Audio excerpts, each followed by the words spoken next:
He is said to be the messenger of God, though perhaps he is merely an angel. She cannot truly tell. Everything happens so suddenly that her mind struggles to process it. A strange translucent system window opens before her eyes, informing her that she has been granted the opportunity to reincarnate. The message leaves her utterly bewildered, forcing a dreadful realization upon her. She wonders if she has truly died. Yet even amid that confusion, another thought surfaces within her heart. What about all the struggles she endured? What about the exhausting life she fought through every single day? Fragments of memories begin rushing back to her. She recalls someone shouting at her, demanding to know whether she was really planning to give up now after enduring so much. Another memory follows immediately after. She remembers hearing someone coldly remark that even a person without an academic background should at least be cautious while writing.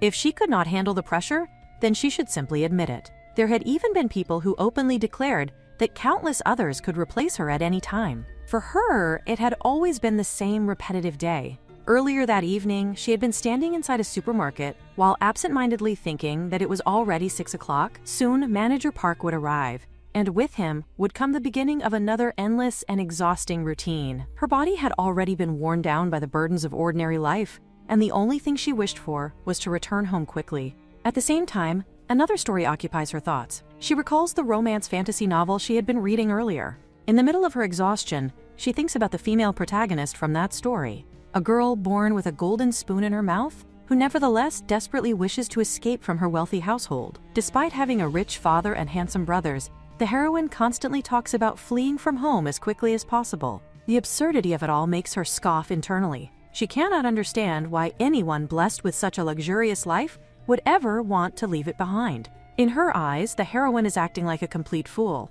The father is handsome, the brothers are handsome, and the family is unimaginably wealthy. The heroine even possesses a diamond mine. To someone like her, who struggles every single day merely to survive, such complaints sound utterly ridiculous. While running through the streets, she impulsively types a review beneath the novel.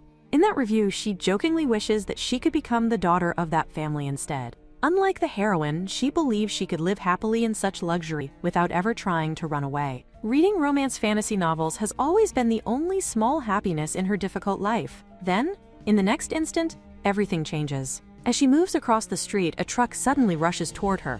The impact comes before she can properly react. Now, standing before this mysterious being, she gradually realizes the truth. She has most likely been struck by the infamous reincarnation truck that appears so often in the novels she reads. Strangely enough, rather than panicking completely, she finds herself thinking that such an ending is oddly fitting for someone who spent her entire life consuming fantasy stories. The angel watches her calmly. He claims that she is truly the chosen one. Using the knowledge she accumulated from countless novels, he hopes she will enjoy the new world created by his god.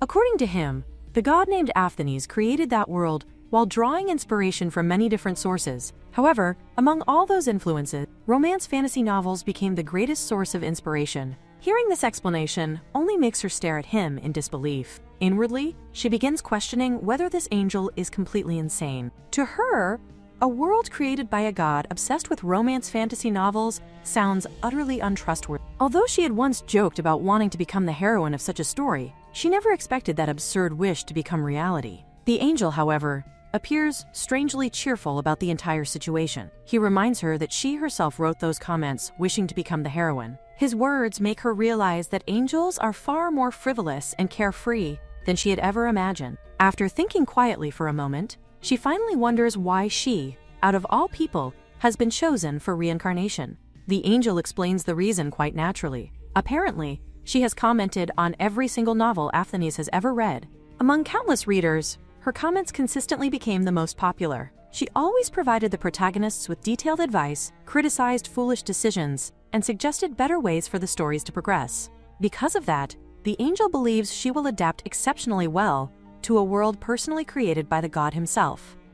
While their female protagonist continues listening to the angel's explanation, she cannot help but wonder whether this so-called god is simply obsessed with attention. From her perspective, the entire situation feels absurdly suspicious. The angel, however, behaves as though everything has already been settled. Since all her doubts have supposedly been answered, he assumes that she is naturally prepared to proceed with reincarnation. That immediately leaves her dumbfounded. In her mind, absolutely none of her doubts have actually been resolved. Instead, every explanation the angel gives only makes the situation sound even more questionable than before. Yet despite her hesitation, she cannot deny one undeniable fact: she is already dead. At this point, there is truly nothing left for her to lose. Under normal circumstances, she would never trust such a ridiculous offer so easily. However, she is also someone who reads dozens of novels every single month. Because of that, countless terrible possibilities instantly begin flooding her imagination. She wonders what would happen if she were reincarnated into one of those awful, trashy novels she hates reading. What if she ended up becoming a villainess whose head gets chopped off within the first few chapters? Even worse, what if she became one of those pitiful, supporting characters who exist only to be used before quietly disappearing from the story altogether? Even so, she believes she could somehow adapt. At least, that is what she keeps trying to convince herself. Still, another thought quickly follows. The more she thinks about it, the more impossible the entire situation feels. The angel notices her hesitation and questions why she is still uncertain. After all, she always wanted to live inside a fantasy world rather than continue suffering in her previous life. However, her desires are far more specific than that. She never merely wished to live in some random fantasy world.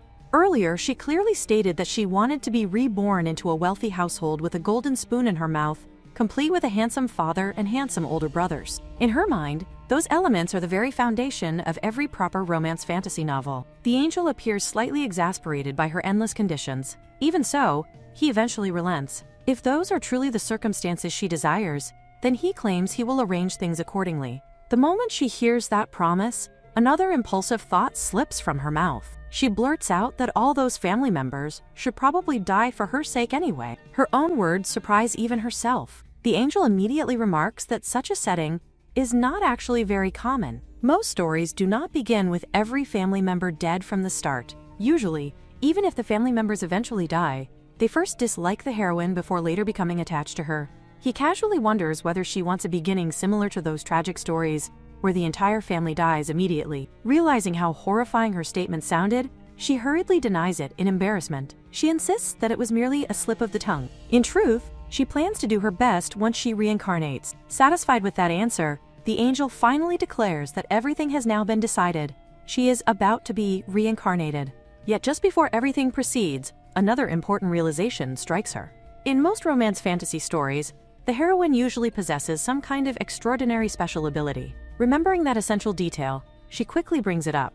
The angel quietly mutters that she truly has an endless number of demands. Still, he assures her not to worry. Not only will he grant her a special reincarnation, but he will also provide her with unique abilities perfectly suited for her. Hearing that promise fills her heart with excitement. A handsome father, handsome older brothers, wealth beyond imagination, and now special abilities as well.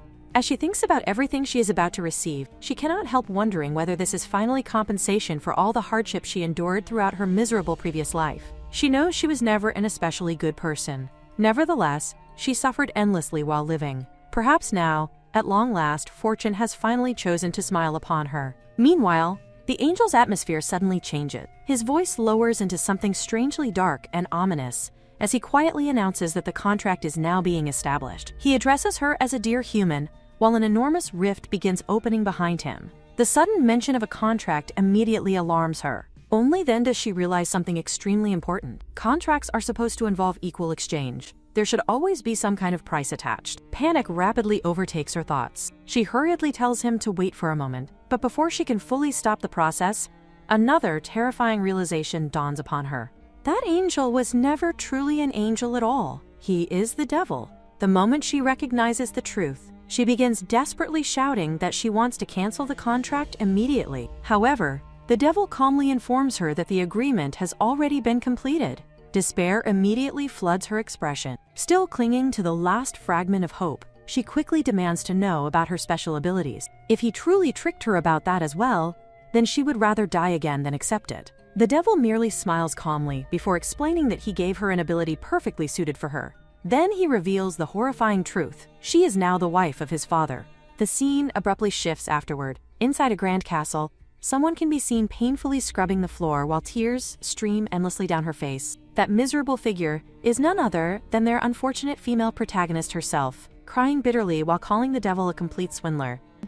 As she scrubs the floor, the female protagonist cannot help but curse the devil inwardly, thinking that he is truly evil and deceitful. She bitterly questions where the handsome father and loving older brother are, and where the luxurious golden spoon life she had imagined for herself has gone. Regret begins to creep into her mind, making her wonder if perhaps she should never have chosen reincarnation in the first place. Suddenly, heavy footsteps approach her.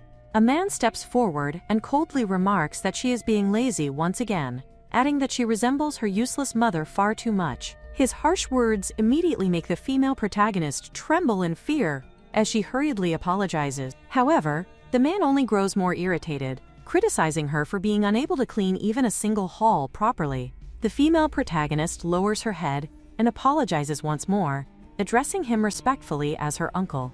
Yet the man scoffs in disdain, accusing her of daring to pretend to be his true niece. Fear overtakes her completely, and she shakily corrects herself by calling him the Marquis instead. The Marquis coldly tells her to remember her place, cruelly adding that this is precisely why her father abandoned her. He even mocks her existence further by suggesting that she may not truly be the Duke's daughter at all. When she was first reborn into this world, everything had seemed perfect. The magnificent mansion, the luxurious surroundings, and the noble family had convinced her that she had finally been blessed with a fortunate life. Survival no longer appeared to be her greatest concern. In this new life, she believed there would finally be room for dreams, affection, and happiness. She had hoped to receive the kind of warm love and joyful ending usually reserved for the main characters of novels, and the excitement she felt back then had been overwhelming. However, reality proves to be nothing like her fantasies. At that moment, a sweet voice suddenly calls out to the Marquis, asking what he is doing there.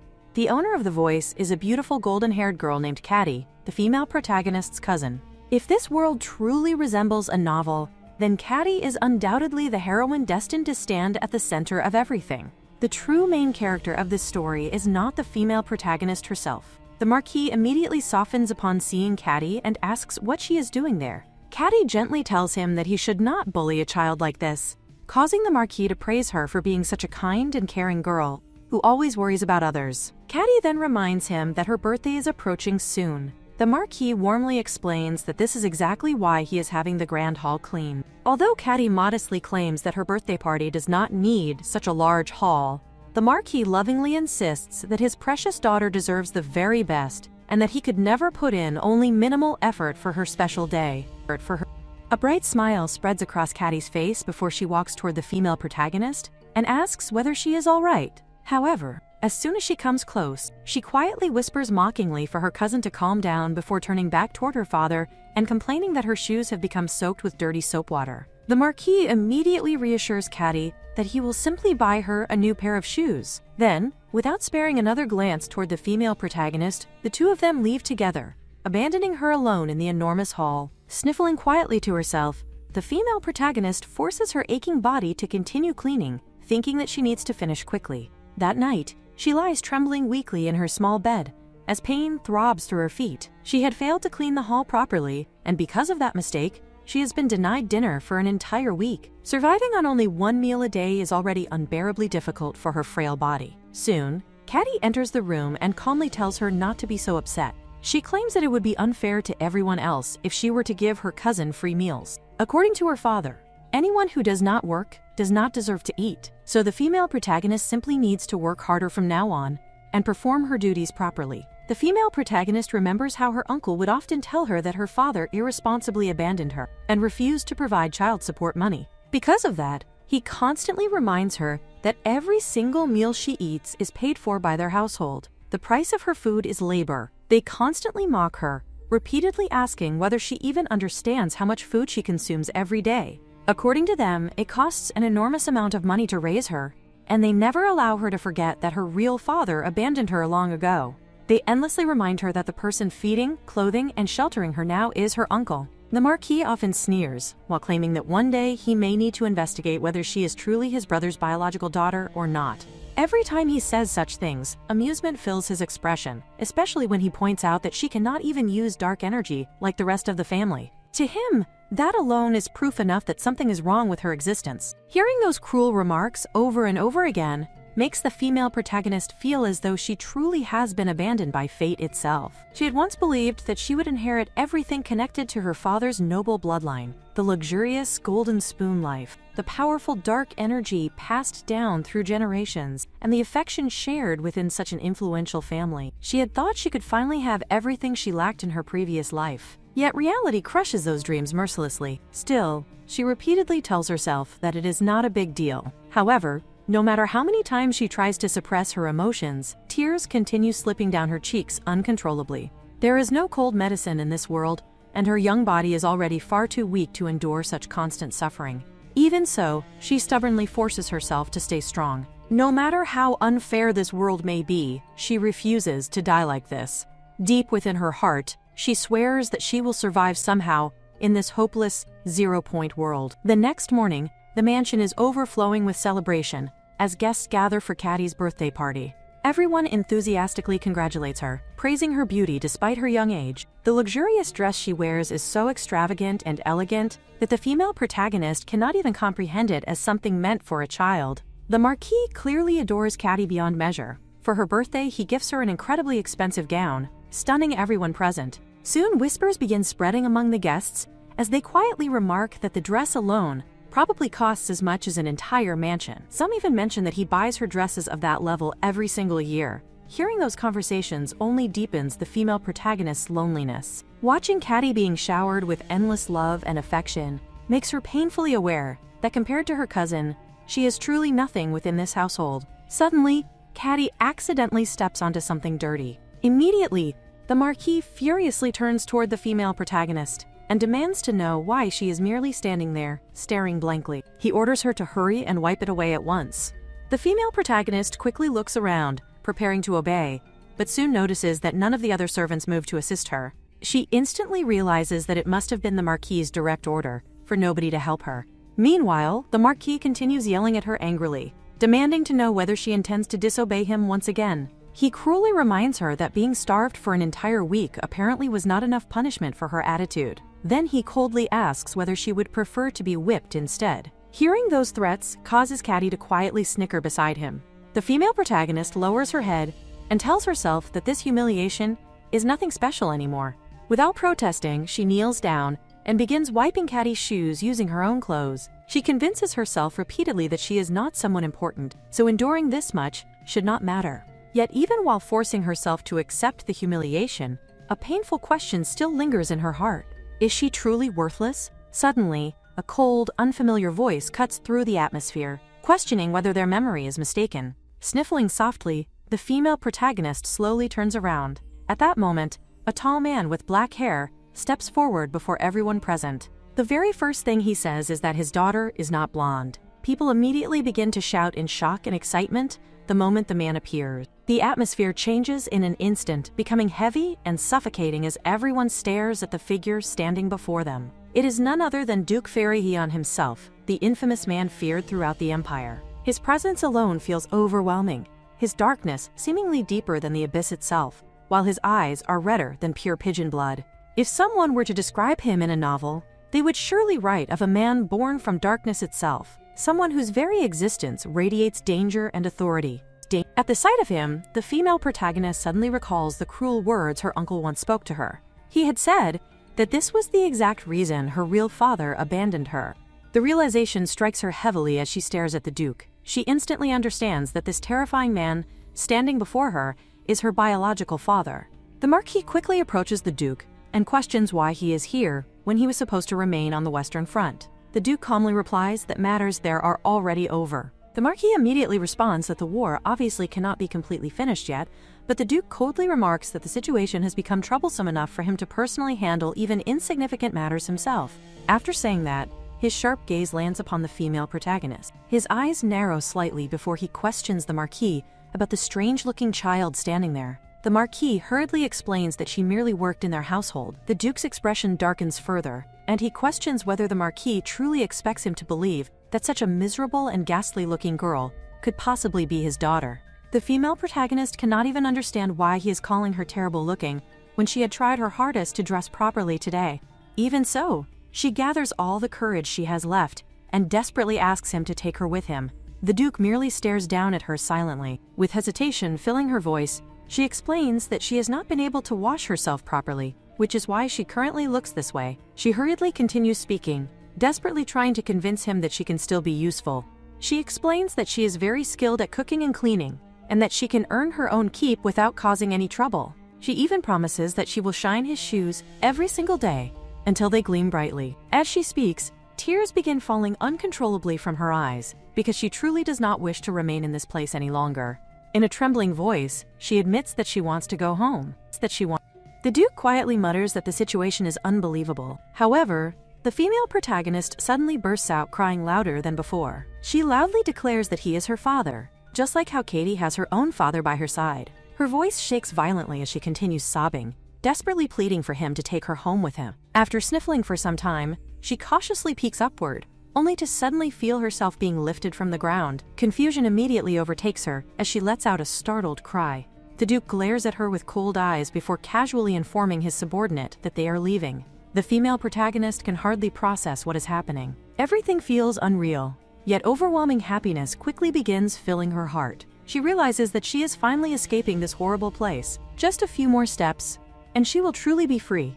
Afraid that this moment may disappear like a dream, she tightly clutches onto the Duke's clothes and silently begs him not to leave her behind. Meanwhile, Katie's appearance becomes completely miserable. Her expensive dress is now torn apart, and the Marquis angrily shouts toward the Duke. The female protagonist wonders if the Duke had been the one responsible for ruining the dress, but she cannot even begin to understand how he managed to do it. The Duke merely turns away indifferently, before coldly questioning the Marquis about whether he has completely lost his judgment. His voice carries clear contempt as he remarks that a person should only remain greedy for things that truly belong to them.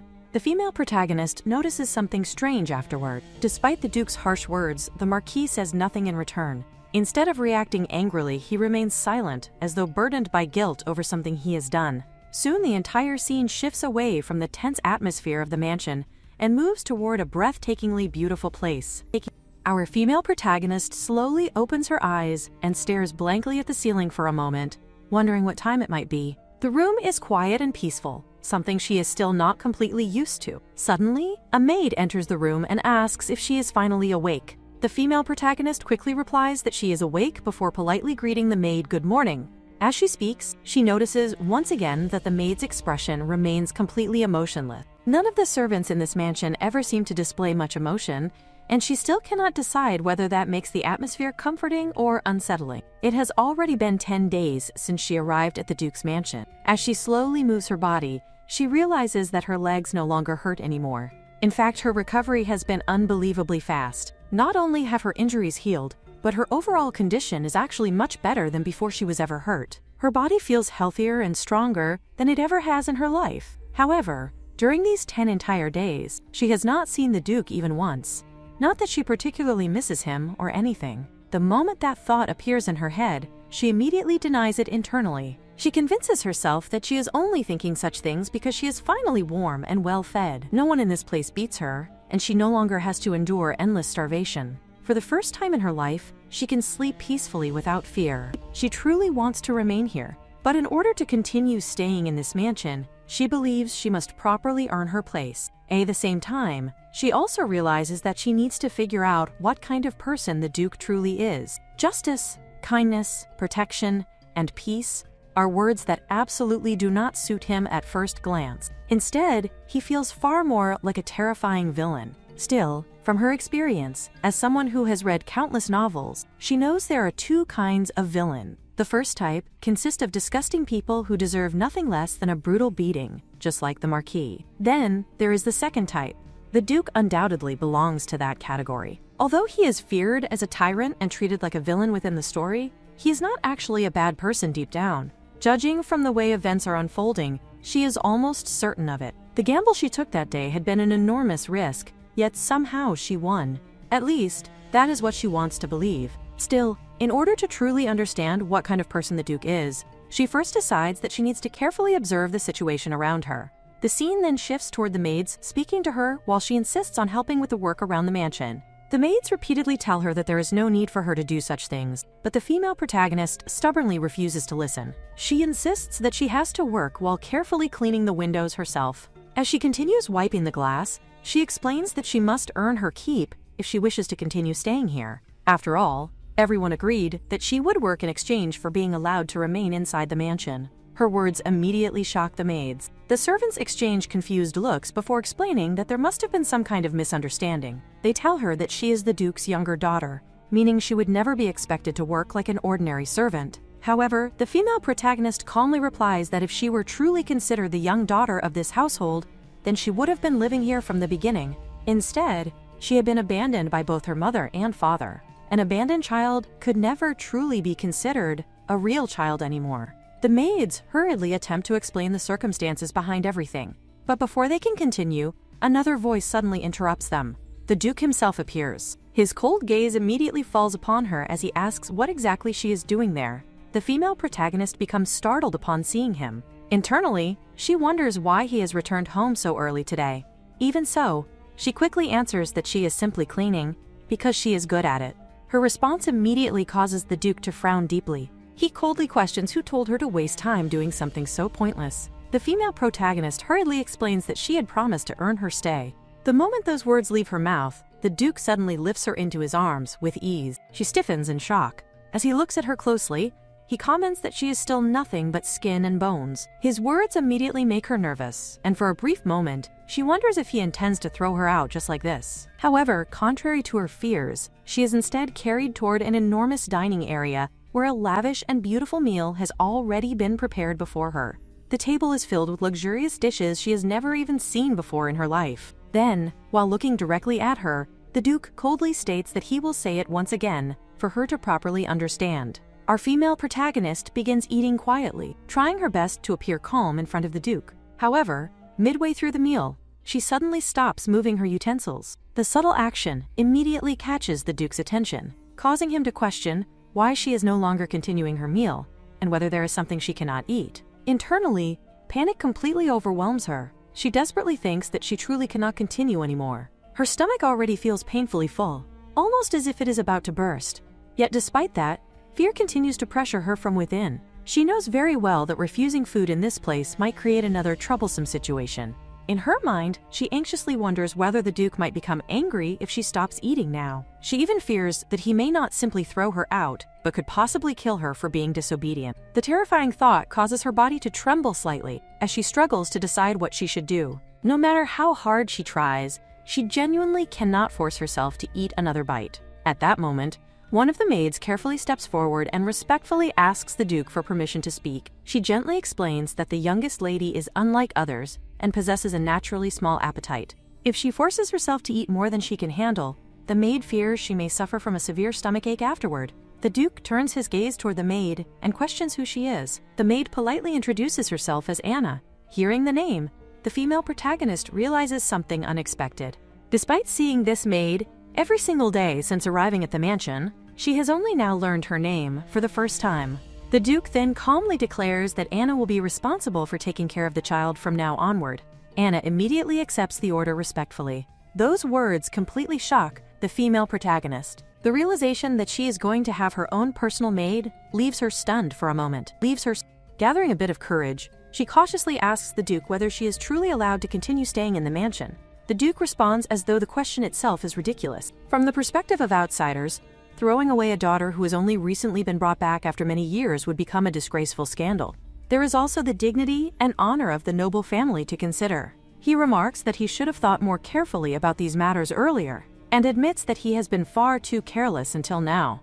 Afterward, he asks her once more whether she truly cannot eat anymore. She quietly answers that she cannot. The Duke simply accepts it and states that, in that case, it is fine. Then, an unbearably awkward silence fills the dining area. Just moments ago she had been eating, and now the atmosphere has become stiff and uncomfortable, making her feel even more nervous than before. Fortunately, the silence does not last long.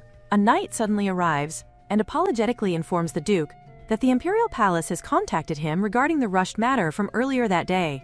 The moment she hears that, relief floods through the female protagonist. Internally, she almost feels like praising the heavens because the Duke is finally leaving. She had been wondering earlier why he returned so early in the first place. but now she realizes that his appearance must have been entirely unplanned. Before departing, the Duke warns her not to do anything foolish and instructs her to remain quietly in the mansion. She immediately responds with a bright smile and obediently agrees. Later, after finally returning to her bed, she lets out a tired sigh and thinks to herself that life truly is difficult. Still, if she continues living here, at the very least, she may never have to worry about starving again.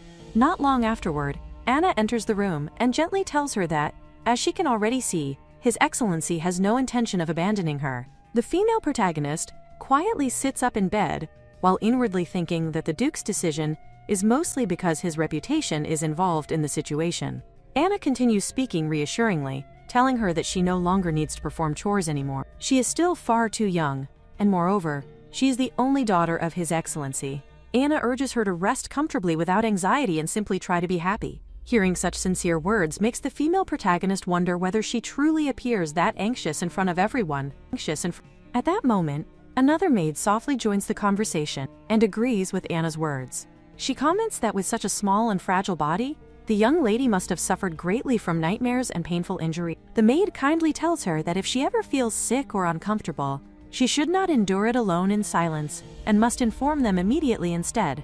Our female protagonist slowly looks up at the maids before hesitantly asking whether they were truly worried about her. One of the maids immediately answers that, of course, they were worried about her.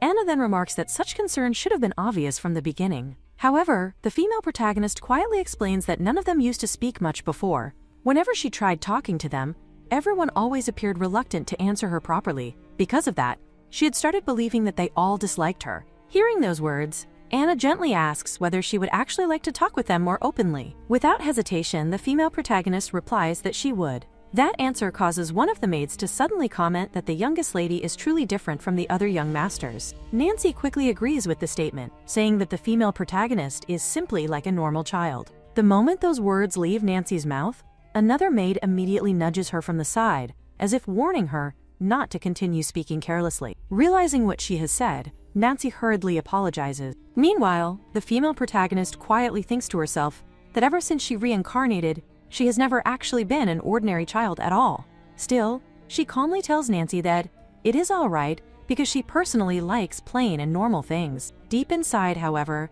she feels strangely relieved. This warmth, this awkward yet lively atmosphere is the very first time since arriving in this world that she truly feels the presence and energy of living people around her.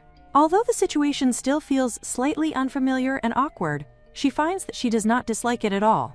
The next day, her thoughts once again drift toward the words, "the only daughter of the family." She quietly wonders whether merely living together under the same roof can truly be called being a family. According to Anna, if she really is the Duke's biological daughter, then she should not feel this insecure all the time. However, cruel whispers she heard in the past continue echoing inside her mind. People had always said that it was obvious her mother had given birth to an illegitimate child. That mother is someone she has never even seen before, despite hearing about her throughout her entire life. More than anything else, there is absolutely no resemblance between her and the Duke. The Duke possesses jet black hair darker than night itself, and blood-red eyes that radiate an overwhelming sharpness. His face is so refined and cold that it resembles a perfectly forged sword. In complete contrast, she has long silver hair that softly flows down like moonlight, along with crystal-clear blue eyes that resemble shining gemstones. Anyone who looks at her would only see an innocent and delicate child. There is not even the slightest similarity between them. If the Marquis's words turn out to be true, and she really is an illegitimate child, then things may not end with her simply being thrown out of the mansion. At least, that is what her romance fantasy instincts continue screaming at her.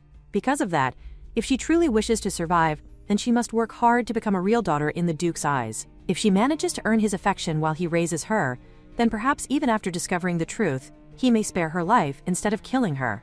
After reaching that conclusion, she begins seriously wondering what she should do next. Fortunately, she is someone who has read over 3,000 romance fantasy novels in her previous life. As a professional romance fantasy reader, she firmly believes that knowledge from countless stories must surely be useful in moments like this. Soon afterward, the scene shifts to her standing nervously in front of a massive door. She repeatedly encourages herself internally, telling herself that she can do this. After all, romance fantasy heroines are always brave and courageous. Her plan is simple. She intends to count to 10 before entering confidently. However, before she can even begin counting properly, the large door suddenly opens on its own. The Duke's knight calmly informs her that His Grace has called for her to enter.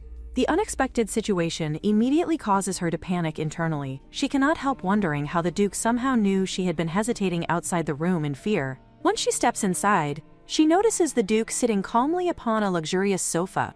Forcing herself to act naturally, she smiles brightly before calling him father and saying that she missed him.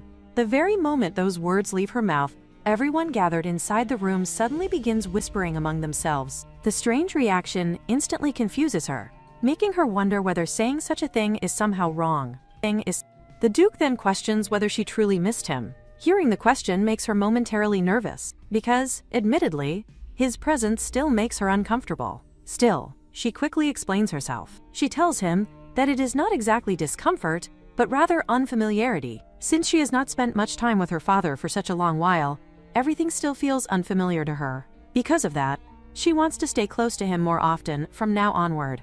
If they spend more time together, then eventually they will no longer feel unfamiliar around each other. The Duke quietly falls into thought after hearing her explanation. Meanwhile, the female protagonist inwardly convinces herself that staying close together is the best method to increase affection levels. That way, even if he eventually discovers she is not truly his biological daughter, perhaps he still will not kill her.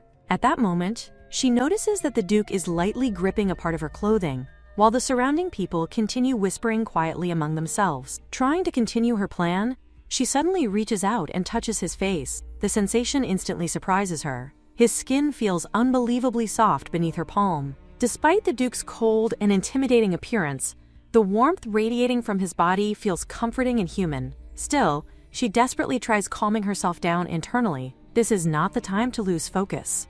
Patting the Duke's cheek like this is an extremely reckless thing to do. Yet despite all her panic, she has already done it. In that instant, a ridiculous thought suddenly flashes across her mind. He truly is the father of a child, because his skin is unbelievably soft, almost like a baby's. Then suddenly, conditions are met. Identity verification completed. Contract confirmed. The bizarre information instantly appears before her eyes. Her expression freezes completely as her eyes widen in shock. She stares blankly ahead while wondering what in the world this strange thing even is. A translucent screen suddenly appears before her once again. This time, new words emerge across it, awakening the rushed and cached attribute. She wonders for a moment whether she is merely seeing illusions brought on by shock. However, the instant she notices the name of that god, her expression stiffens. She cannot believe she nearly forgot about that devil who deceived her into reviving. He had even confidently claimed that he would grant her special powers. At first she had dismissed his words as nonsense, yet now she cannot help but suspect that this mysterious ability called Rush and Cash might truly be the power he mentioned. Before she can continue her thoughts any further, the Duke suddenly questions why she is puffing up like a sulking infant. Startled, she wonders if she accidentally made a sound out loud without realizing it. The Duke casually lifts her onto his lap, before gently poking her cheek. Even after the first poke, he continues doing it several more times as though he finds her reaction entertaining. Meanwhile, she becomes internally horrified, wondering whether the tyrant has already begun the terrifying process of turning her into some foolish and harmless child.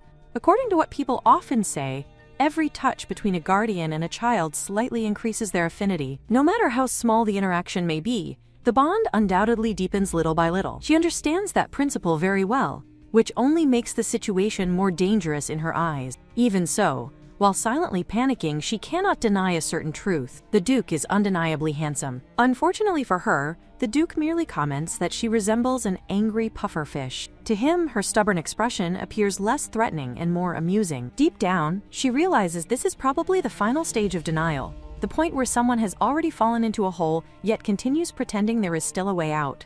Eventually, the Duke declares that the meeting for the day is over. Just like that, from morning until nightfall, the female protagonist spends the entire day sitting in the exact same position on his lap. As the night grows deeper, the Duke suddenly announces that she should take a bath. His unexpected decision immediately confuses her. She is already perfectly clean, so why would he suddenly insist on bathing her now? For a brief second, she wonders whether it has something to do with what she said earlier. However, she quickly dismisses the thought. There is simply no way the Duke would care that much about her words. She warns herself not to get her hopes up unnecessarily. This is not the right time to become curious about insignificant matters. Compared to whatever thoughts the Duke may or may not have, she believes there are far more important things demanding her attention. Later that night, after finally returning to bed, she quietly organizes her thoughts. Because her attention had remained focused on the Duke throughout the day, the mysterious notification window had completely disappeared from her mind. Whatever strange action the Duke performed earlier should not have mattered.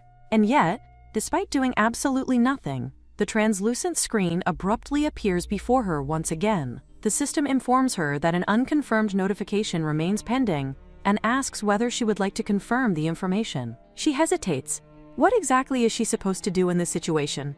In the end, after staring at the floating message for several moments, she simply decides to answer yes. Immediately, another screen appears. The system states that the attribute rush and cash cannot yet be fully utilized. The moment she reads those words, she realizes that this truly is the ability the devil promised her back then. The condition itself seems absurdly simple, but she never expected it would take such a long time before activation. For a moment, suspicion fills her mind again. If this entire thing were actually a scam, then she would have spent all this time suffering for absolutely nothing. Restlessness consumes her thoughts. Still, she cannot deny that the condition itself is far from easy. In fact, she begins suspecting that the requirement may somehow be connected to the Duke himself. Considering her current situation, it almost feels like a power specifically designed for her circumstances. The system calmly tells her that it hopes she will use the ability wisely. More information soon follows. Attribute level F. Attribute effect. Scanned and summoned romantic fantasy novels previously read by the user. While using cache, filtering will occur randomly. The overwhelming amount of information leaves her utterly confused. Even so, excitement slowly begins replacing her confusion. If she can truly access abilities from all those romantic fantasy novels she once read, then survival itself will no longer be a problem. Perhaps she could even conquer the entire world using such powers. Compared to her humiliating past life, this ability feels like the beginning of an entirely different future. At the same time, another question immediately surfaces in her mind. What exactly are cache and summoning medium supposed to mean? As though responding directly to her curiosity, the screen flickers once more before displaying a brand new message. A new mission has been assigned. Her task is to prove her worth. Then the system coldly asks whether she truly believes receiving such an ability is something worth celebrating. After all, the world inside a romantic fantasy novel is nowhere near as easy as it appears.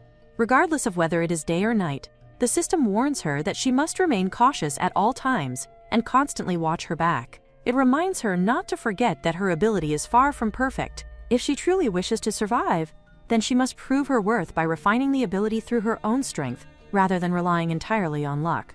Only then will she receive a cash reward of 500. However, the condition attached to the mission immediately leaves her speechless. She is required to collect certain items even though she herself cannot consume or use them. Despite how unreasonable the task sounds, she understands that she still has no choice but to complete it. In the end, she reluctantly accepts the condition, though another problem quickly surfaces in her mind. Where exactly is she supposed to obtain a summoning medium in the first place? Normally, artifacts connected to summoning are rare and valuable objects. More importantly, she still does not know how she is supposed to ask for such things without arousing suspicion. What if the summoning medium is hidden somewhere among the Duke family heirloom? Before she can think any further, exhaustion overtakes her, and while trying to plan ahead for the following morning, she slowly drifts into sleep. The scene shifts to the next morning. One of the maids gently asks whether she has caught a cold because she appears strangely restless upon waking up. Still half asleep, she quietly asks if Anna was the one who tucked her into bed the previous night. Anna immediately denies it, explaining that none of the maids are allowed to enter the room while the little miss is sleeping. Hearing that answer leaves her momentarily confused. If that is the case, then did she somehow tuck herself in without remembering it? Even while wondering about the mystery, she politely greets all the maids with a soft good morning, and each of them warmly returns the greeting. Soon afterward, they begin preparing her for the day. As the maids dress her, she cannot help admiring the countless sparkling accessories surrounding her. Everything looks elegant, luxurious, and dazzling beyond imagination. Anna happily remarks that the decorations perfectly match the color of the little Miss's eyes, before asking whether she would also like hair clips, because they would certainly make her look even cuter. She quietly comments that all of these items look extremely expensive, but Nancy immediately protests against such thoughts. According to her, the little miss may use these treasures whenever she wishes. Even if the objects are far more precious than gold, nothing matters as long as she herself is satisfied. Their words leave the female protagonist internally stunned. Inside the Duke's mansion, there must truly be entire rooms dedicated solely to storing glittering treasures. The maids casually confirm her assumption, explaining that back at the Duke Territory's fortress, there are even more countless treasure rooms. Hearing that immediately sparks her curiosity, and she asks whether she may someday visit them. The maids naturally agree without hesitation. At first, she becomes excited at the possibility of visiting the greatest treasure room within the estate, believing it may contain the summoned artifacts she desperately seeks. However, painful memories suddenly surface in her mind. Back when she was with Katie, even approaching luxurious places like that used to make her body instinctively tense with fear. The lingering trauma still remains, and she wonders whether she can truly look at such wealth without feeling uncomfortable again. While she is lost in thought, she notices the strange expressions on the maids' faces. Before she can question it, Nancy suddenly hugs her tightly and tells her not to force herself so much. The maid gently reminds her that the little miss is still small and only a child. Hearing such concern directed toward her leaves the female protagonist momentarily speechless. She quietly insists that she is truly fine, especially because she now has these older sisters constantly worrying about her well-being. The moment she says that, the maids become emotional and begin hugging her one after another. Surrounded by unexpected warmth, she realizes that this is the very first time in her entire life that she has experienced affection like this. To her surprise, the feeling is not unpleasant at all. In fact, it feels comforting. The maids then proudly declare that the very first magnificent place the little miss sees within the Duke's residence should naturally be the holy sanctuary itself. Anna further explains that compared to the Duke family's wealth, the treasure rooms belonging to ordinary marquises are insignificant. Since the little miss is related to the Duke, she naturally possesses the right to freely enter and leave many areas of the estate, though official permission from the Duke must still be obtained beforehand. Internally, she decides that this arrangement is acceptable, because she only needs to confirm whether any summoned artifacts truly exist among the treasures. However, just as she organizes her thoughts, someone suddenly enters the room and announces that the Duke has invited her to breakfast. The abrupt invitation immediately leaves her wondering why he is suddenly calling for her now. She once again forces herself to continue eating, despite the growing feeling that she might become sick at any moment. However, the instant her eyes meet her father's, she realizes that avoiding him forever is impossible. She knows she must slowly grow accustomed to the Duke as well, so with the brightest smile she can manage, she thanks him for the meal and tells him to enjoy his food too. Yet no response comes from him, and the silence leaves her slightly awkward as she quietly returns to eating. While she focuses on her meal, the Duke continues watching her in silence, his gaze settling on the way she happily finishes her pudding. The moment she empties the dish, he unexpectedly pushes his own pudding toward her and tells her to eat it instead. She had assumed he was merely ignoring her earlier, but now she begins wondering whether it would truly be too much to ask him for something more. Before she can stop herself, she scoops up a spoonful and eats it. The simple act leaves her strangely emotional, making her wonder whether she has ever truly experienced having a father before. The scene shifts to the Duke staring at her once more, his expression unreadable as he questions why she is not clinging to him. His words leave her utterly baffled, and before she can even understand what he means, he suddenly pulls her closer and wraps his arms around her. That alone already feels unusual enough, but as she reflects on the situation more carefully, she realizes something even stranger. Normally, by the time she wakes up, he would already have left the estate for work. Yet today, he remains here, almost as though he intentionally waited for her. She cannot understand what exactly he is trying to say or do, and her confusion only deepens when she finds herself seated on his lap while he calmly continues working through piles of documents. Gradually, she begins suspecting the reason behind his behavior. Since she previously claimed that she disliked unfamiliar things and preferred sticking close to him like glue, perhaps he is genuinely trying to accommodate her. Still, it is not as though he is treating her badly. He even gave her his pudding earlier. Everything about the situation feels excessively overwhelming, and although she reassures herself that things are proceeding according to plan, she knows she must continue enduring it. Even so, she cannot understand why she feels so embarrassingly flustered by all of this. Turning her face away, she desperately reminds herself that now is not the time to lose focus. She still has to locate the mediator, and that objective remains her priority. When the Duke notices her strange behavior and asks what is wrong, the first excuse that escapes her mouth is that she wants to look at pretty things. The instant the words leave her lips, she internally scolds herself for speaking without thinking first. At that very moment, Anna suddenly enters the room and informs the Duke that the youngest miss is scheduled to tour the shrine room today. Terror immediately floods through her entire body. She cannot comprehend why Anna would casually reveal that information in front of him, and panic rapidly takes over her thoughts as she imagines the possibility of the Duke questioning her motives for wanting to visit that room. Her mind spirals into complete chaos, and the scene shifts to her, silently praying that he will not insist on accompanying her there immediately. After all, the Duke's desk is still overflowing with towering stacks of unfinished documents, and she desperately hopes that his workload will keep him occupied long enough for her to escape the situation somehow. She remains utterly confused, unable to comprehend what exactly the Duke is thinking. The entire situation feels absurdly childish to her, and she cannot help criticizing how naive the world of romance fantasy truly is. Whether awake or asleep, she constantly reminds herself to stay alert against unexpected dangers and never let her guard down. Even so, another troubling thought suddenly crosses her mind as she wonders if, by some impossible chance, the Duke might actually be a good villain rather than the terrifying monster she originally believed him to be. Soon afterward, they finally arrive at the shrine room, and the moment she steps inside, her eyes widen in amazement. Although it is referred to as a shrine room, the place resembles a vast treasury overflowing with countless relics and artifacts. Yet these are not ordinary treasures. Judging from their appearance, many of them seem more like spoils of war collected throughout countless battles. As she carefully examines the room, she notices ancient weapons, darts, and shelves lined with valuable books. While every book present appears precious, none of them seem to be the one she is searching for. Then, without warning, her gaze suddenly freezes on a single book resting among the others. Instantly, she recalls the notification window addressing her as Dear Reader, along with its explanation that Rush and Carrie had been prepared as the perfect ability for their chosen reader. The realization strikes her immediately, and she becomes convinced that the book belongs to her father. Unable to suppress her curiosity any longer, she asks the Duke about the mysterious book. He calmly explains that it is a sealed book. His answer immediately fills her with anxiety, because even if it contains a demon, she cannot imagine how something like that could truly remain sealed forever. Before her thoughts spiral further, the Duke's right-hand man gently reassures her that there is no need to be afraid, since nothing is currently sealed inside the book.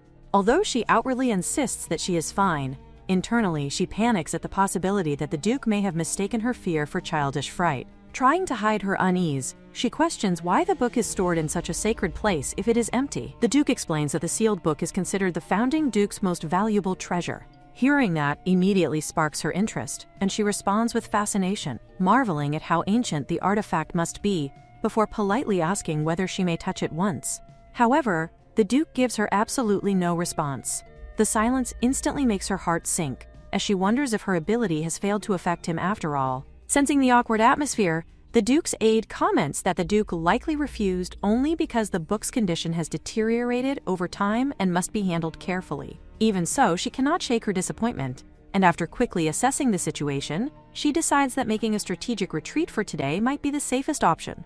Yet just as she prepares to withdraw, another system window abruptly appears before her eyes, announcing an unexpected quest titled Best Filial Piety. The system congratulates her for successfully discovering the mediator, praising her surprisingly sharp senses, but it also mockingly questions whether she truly intends to retreat after coming this far. It declares that mountains exist to be climbed and seas exist to be crossed, leaving her internally fuming at how unreasonable the system sounds. In her opinion, blindly risking her life is not bravery, but stupidity, and people are supposed to act cautiously. Worse still, she has absolutely no idea how she is supposed to complete such a quest in the first place. However, her panic deepens when she reads the penalties. Refusing the quest results in the forfeiture of her life, and failing the quest also results in the forfeiture of her life. The wording terrifies her so much that she briefly wonders whether forfeiting her life might secretly mean something less extreme, though she knows deep down that the system is probably being literal. Left with no alternative, she internally cries out in despair, because either choice seems destined to kill her. At that moment, another notification appears announcing that a hint has been activated. Although she has no idea what the hint could possibly be, she convinces herself that any guidance is better than nothing. Since accepting the quest activates additional benefits while the mission remains active, she decides she must somehow obtain the book no matter what. She finally turns toward the Duke and asks the system to provide her with a hint and possible choices at the same time. Yet the instant she looks at him, her eyes suddenly widen in shock. Strange words have appeared on the Duke's cheek, accompanied by a crudely drawn heart, leaving her completely stunned as she wonders what on earth she is seeing. It does, admittedly, suit him far better than she wants to acknowledge. Even while staring at him, she cannot deny that the sight strangely compliments him, yet she immediately forces those thoughts aside, reminding herself that this is absolutely not the moment to become distracted by appearances. More importantly, the sudden appearance of a heart above him can only mean one thing, and the implication behind it sends a wave of panic through her entire body. Her expression twists instantly. To the Duke, she resembles nothing less than a strangled frog. Even hearing such a comparison nearly destroys her composure. But she desperately tries to calm herself. A hint is only a hint. It does not necessarily mean the condition directly involves a kiss. Surely, there must be another interpretation. There has to be another method. Trying to negotiate instead, she immediately turns toward him with pleading eyes. She insists that she will touch the book very carefully and begs him to remove it from the cage just this once. The thought of a book remaining unread for hundreds of years genuinely pains her. To her, it feels pitiful for such a precious object to remain abandoned for an entire century without anyone opening it even once. She promises over and over that she will handle it gently and make certain it suffers no damage. Then come the puppy eyes. Again, she pleads sincerely, hoping even a little softness might appear in his expression, but there is still nothing in his eyes. At that moment, however, she notices his hand moving slightly, and her mind instantly spirals into another terrifying direction. For a brief second, she wonders whether he might simply crush her on the spot, because she refuses to obey him properly. Yet before she can continue panicking, even more hearts suddenly begin appearing around him. That alone leaves her stunned. If more hints are appearing, then the meaning must truly be unavoidable. The realization is so astonishing that she nearly loses the will to resist altogether. If things are truly heading in that direction, then perhaps persuading him further is pointless. She calls out to him once again. The Duke finally responds, though his voice carries clear confusion, as though he truly has no idea what she is about to do. His expression is the face of a man entirely unprepared for what is coming. No more than unprepared, he appears genuinely bewildered. At that moment, she finally accepts reality. She understands what she must do. Without giving herself another second to hesitate, she suddenly steps closer and presses a quick kiss against his cheek. The Duke's eyes widen instantly. At the same time, everyone around them begins trembling violently in shock. The atmosphere itself freezes as disbelief spreads across every face present. None of them can comprehend what they have just witnessed. A kiss. She, however, briefly notices something entirely different. Even with his usual emotionless expression, the Duke remains absurdly handsome up close. Unfortunately, she has no time to dwell on that thought. A disturbing sound suddenly echoes throughout the room. Her attention immediately snaps toward the sealed cage, just in time to witness the book exploding outward from within it. In the next instant, the ancient book appears directly in the Duke's hand, as though it had chosen him on its own. Naturally, she reaches toward it immediately, intending to take it from him at once. The Duke, however, has absolutely no intention of surrendering it so easily. At first, she assumes he is merely teasing her, perhaps intending to play around with her frustration, but his expression soon reveals otherwise. He carefully examines the book, clearly judging whether it poses any danger. Even if nothing currently remains sealed inside, it is still an object that had once been bound under powerful restrictions. There is no telling what kind of lingering residue or hidden threat may still remain within its pages. Only then does she realize something unexpected. He is worried about her. The reason he refused to remove the book earlier was not because he feared damage to the heirloom itself. Rather, he believed she might be endangered by it. That realization alone nearly catches her off guard. Meanwhile, the knight beside them hurriedly explains that, regardless of the circumstances, the book is still an heirloom, tied directly to the history of the ducal household and one of the founding duke's greatest treasures. If the youngest miss were to touch it carelessly and accidentally rip it apart, before the man can even finish speaking, the Duke quietly turns his gaze toward him. The single question he asks immediately silences the knight completely. The Duke simply wonders whether the book belongs to that knight. The man falls silent at once. Not another word leaves his mouth. Meanwhile, she happily praises the Duke, calling him the best. The Duke, still holding the book firmly away from her reach, questions exactly what she means by the best, but she barely cares about answering properly anymore. At this point, she only wants him to hand over the book already. Yet once again, more hearts begin appearing. The sight irritates her so much that she internally swears that if she ever catches that demon responsible for these ridiculous hints, she is personally going to kill it with her own hands. Unable to stop herself anymore, she leans forward once again and presses another kiss against the Duke's cheek. Internally, however, her thoughts remain anything but calm. She wonders whether he is actually happy because of his daughter, and whether this is what people mean when they talk about a foolish father completely devoted to his child. Yet when she carefully studies his expression, it does not appear relaxed at all. If anything, his gaze seems even heavier and more difficult to read than before. Still, despite the strange atmosphere surrounding him, she has successfully obtained the book. The moment her fingers touch its surface, multiple notifications immediately appear before her eyes. She receives confirmation that she has obtained the mediator and successfully completed the Prove Your Worth quest. At the same time, another notification informs her that she has also completed the Best Filler of Pity quest. As rewards, she receives 500 cash along with 5,000 cash tickets. Most importantly, she has successfully escaped the possibility of forfeiting her life. On top of that, additional notifications continue appearing one after another. The Viscount, who serves as the Duke's closest and most trusted right-hand man, has been moved by her actions. The chief butler now respects her. A group of senior maids has begun viewing her favorably, and even the duchy itself acknowledges her presence more positively than before. Her influence within the duchy has risen slightly, earning her another 500 cash reward. This immediately makes her curious. If emotional reactions from others can produce rewards, then perhaps gaining affection, respect, or admiration from people truly converts directly into cash. What she cannot understand, however, is why they all seem so moved and respectful toward her in the first place. Furthermore, the system notifies her that the Duke, the primary target of her persuasion, has reached the highest possible level of certification, resulting in additional bonus rewards being granted. Before she can properly organize her thoughts, the Duke asks whether she is finished looking around. She quickly replies that she is, and with that, he naturally begins leading her away.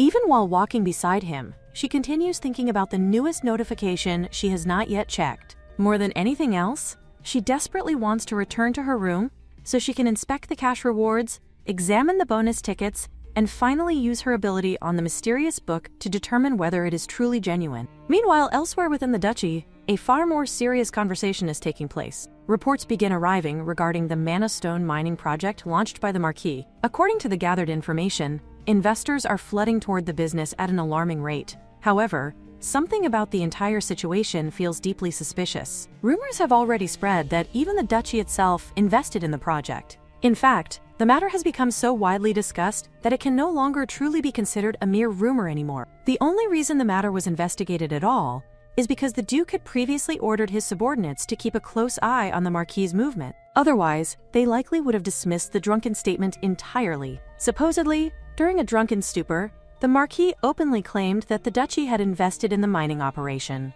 Yet the following day, once sober again, he completely denied ever making such a statement. Hearing this internally shocks the female protagonist slightly. She had never expected that her father had secretly ordered surveillance over the Marquis. The Duke calmly states that something about the situation continues bothering him. Mining mana stones naturally involves a massive number of unpredictable variables.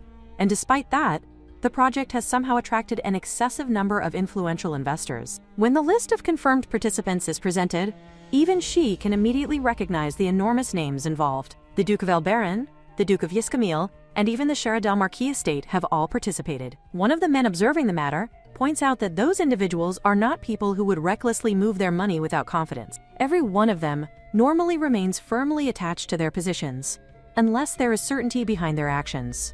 If the mined mana stones were to emerge completely empty of mana, they would lose enormous fortunes overnight. Therefore, the only explanation is that they possess confidence that the stones are overflowing with mana. And the one thing capable of giving such confidence would be reliable information regarding the duchy's own investment status within the mana stone mining business.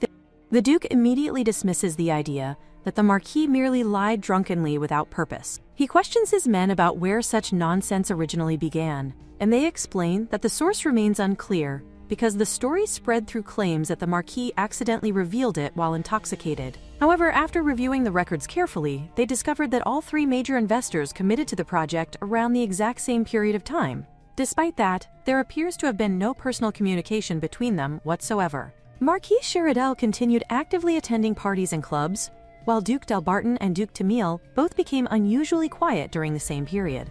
None of the three appear to have met directly. After hearing everything, the Duke calmly concludes that only two possibilities remain. Either those individuals invested regardless of the rumors surrounding the Parathon's involvement, or the Marquis personally conveyed that information directly to them himself. At that exact moment, the final conclusion suddenly leaves the female protagonist's mouth aloud before she can stop herself. The instant she realizes what happened, the entire room falls silent around her. Every gaze immediately turns toward her, while she freezes internally in complete horror after recognizing that she accidentally spoke her thoughts out loud. The Duke's eyes widen in visible shock, yet before anyone can utter a single word, she hurriedly explains that those are the exact words her uncle always says. When the Duke questions whether she is referring to the Marquise Slyanka, she immediately confirms it with innocent certainty. She explains that she once sees her uncle speaking privately with a man dressed in extremely luxurious clothing, and during that meeting, her father's investment is mentioned repeatedly. In her childish understanding, she assumes that the adults would never suspect a young child of inventing such a story on the spot. She continues speaking earnestly, explaining that her uncle once shows the man a piece of evidence, something he proudly calls proof of the investment. She vividly remembers the object because it is a beautiful card, dark in color with a sparkling design upon its surface. Pointing toward the card resting on the table, she innocently remarks that it looks exactly like the one her uncle once showed. Her statement instantly throws the room into chaos. Voices erupt from every direction as people begin shouting in disbelief, unable to comprehend how the Marquis could commit such recklessness. Some angrily point out that even if mana stones are eventually discovered within the vein, the matter remains dangerous, but if the vein produces nothing at all, the scandal would become catastrophic. Rumors would spread across noble society, and the Hong family would inevitably become infamous for fraudulent investment schemes. Meanwhile, the female protagonist glances toward her father, confused by his silence amidst the uproar. Only then does she notice that his gaze has been fixed entirely upon her this whole time. The intensity of his stare causes unease to creep into her chest, especially when he suddenly questions how she managed to overhear such information. At once, anxiety floods her thoughts as she wonders if he is beginning to suspect her. Fear grips her tightly, because she knows that if her words are misunderstood or twisted in the slightest way, the tyrannical Duke could easily condemn her without hesitation. Trying desperately to appear natural, she hurriedly explains that she overhears everything while polishing her uncle's shoes nearby. Yet the Duke questions her once more, pressing her for confirmation and asking if she truly hears all of it while performing such a task. Before she can fully defend herself, the Duke's right-hand man calmly interjects, explaining that according to everything he knows, the checks issued by Vrathan to the Marquis throughout recent years are supposedly nothing more than child support payments intended for the youngest young miss. Hearing this, the female protagonist instinctively blurts out that this is not true at all, only to stop herself midway. Her abrupt reaction immediately draws attention, causing the man to stare at her in confusion while silently wondering what exactly she means by such words. Determined to make them believe her, she insists with complete sincerity that she is telling the truth. She explains that her uncle constantly claims he has no money, and because of that, she even endures hunger without complaint. She works tirelessly every day, washing dishes until her small hands ache, and obediently carrying out every chore her uncle orders her to do. In her mind, those tasks are simply the price she must pay in exchange for a place to sleep and food to survive on. Her innocent confession causes another wave of disturbance to spread throughout the room, and several people begin murmuring in disbelief, unable to comprehend how a grown nobleman could force such exhausting labor onto a little child. However, despite her honesty, she notices that many still appear unconvinced. The Duke's right-hand man then remarks that the Marquis is widely famous throughout society for being an affectionate fool, completely devoted to his daughter, making her claims sound almost impossible. Hearing this, she hurriedly insists once more that her uncle says those things constantly. Every single day, he repeatedly tells her that her father abandons her without sending any money at all, convincing her over and over again that she has been completely forsaken. The female protagonist begins wondering if Wilder still doubts her sincerity. Earlier, she speaks far too maturely for a child her age, and now she desperately tries to correct that mistake by acting as innocent and helpless as possible.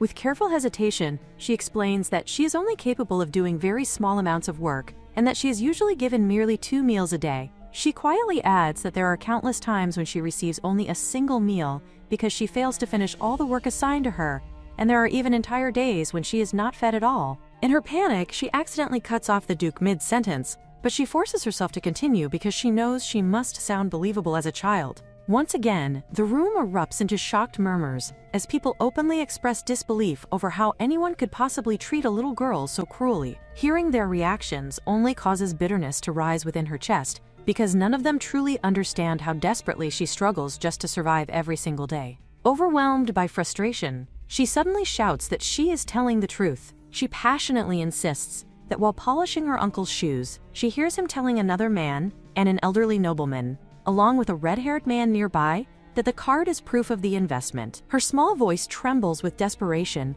as she repeats over and over again that she is not lying. Suddenly, her father's booming voice cuts through the chaos as he sharply commands everyone to stop. He coldly questions who among them dares to doubt his daughter's words, instantly silencing the room. His sudden defense leaves the female protagonist completely bewildered, because he himself is the very first person who questions her earlier. The Duke's subordinate hurriedly attempts to explain that nobody is trying to accuse her of lying, and that they merely find the situation strange. However, before the conversation can continue further, she notices something deeply unsettling. As she glances around the room, she realizes that several people are beginning to cough and struggle for breath beneath the crushing pressure of her father's overwhelming aura. The Duke calmly tells her that there is no need for her to continue speaking, and that she has already recalled enough painful and unnecessary memories. Only then does she finally understand the truth. He is never truly doubting her at all. Instead, he is worried about her. That realization stirs unfamiliar emotions inside her chest. Yet before she can fully process them, she notices his hand slowly moving away. Acting purely on instinct, she reaches out and grabs his hand tightly. Without another word, he lifts her into his arms, and as he does, his gaze falls upon the frayed and worn condition of her sleeves. The sight immediately hardens his expression, prompting him to remark that a tailor must be summoned at once. With that matter settled, the nobles reluctantly move on to discussing the next agenda item, while the Duke quietly pats her head.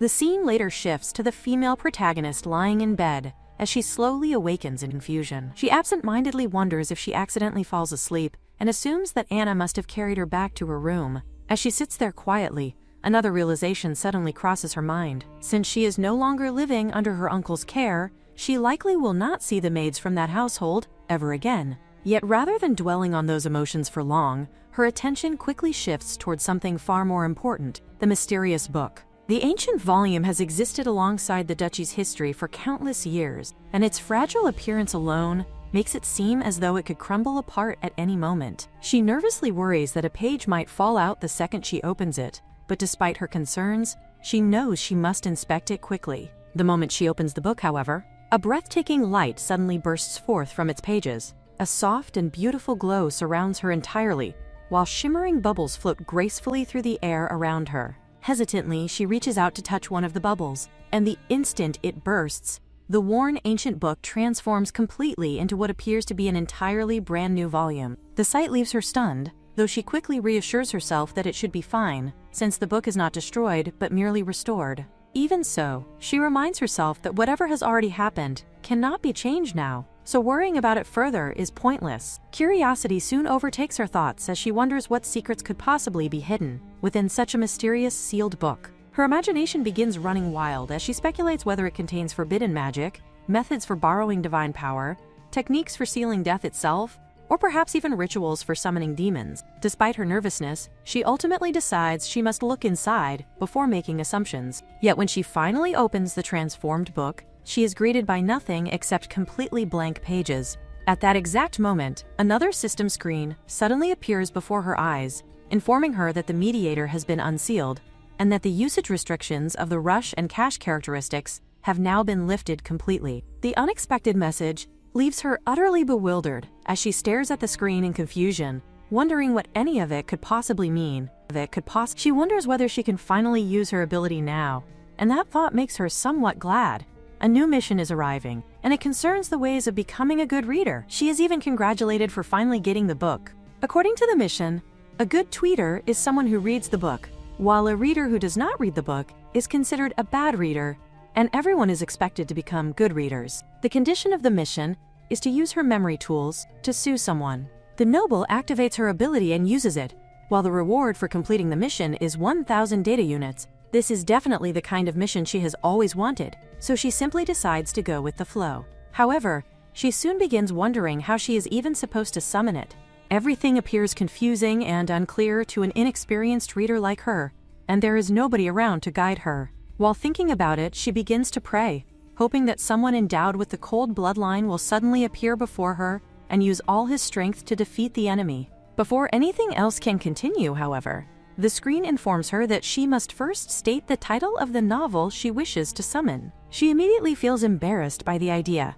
For the time being, Russian Cash is considered one of the most popular bronze-ranked romance fantasy novels among readers. In that case, she thinks that with these skills, she could easily escape with a pile of gold coins, and she would no longer fear anything, not even death. Soon afterward, the screen informs her that she lacks sufficient memory, causing her to wonder what kind of absurd memory shortage she is suffering from. At that moment, she is suddenly presented with an opportunity to win 5,000 data points, and the system asks whether she wishes to try her luck in earning 5,000 data units. She immediately shouts that she wants to try. A spinning wheel appears before her eyes, and she notices that the demand is displayed there as well, making her wonder why that particular person is pictured on it. She even suspects for a moment that the draw might simply be a fraud. Still, she tells herself not to become overly dramatic, and instead tries to look at the brighter side. After all, she has already completed her turn in the lucky draw, where the grand prize reaches up to 5,000 data units. The system then congratulates her for winning 100 data units instead.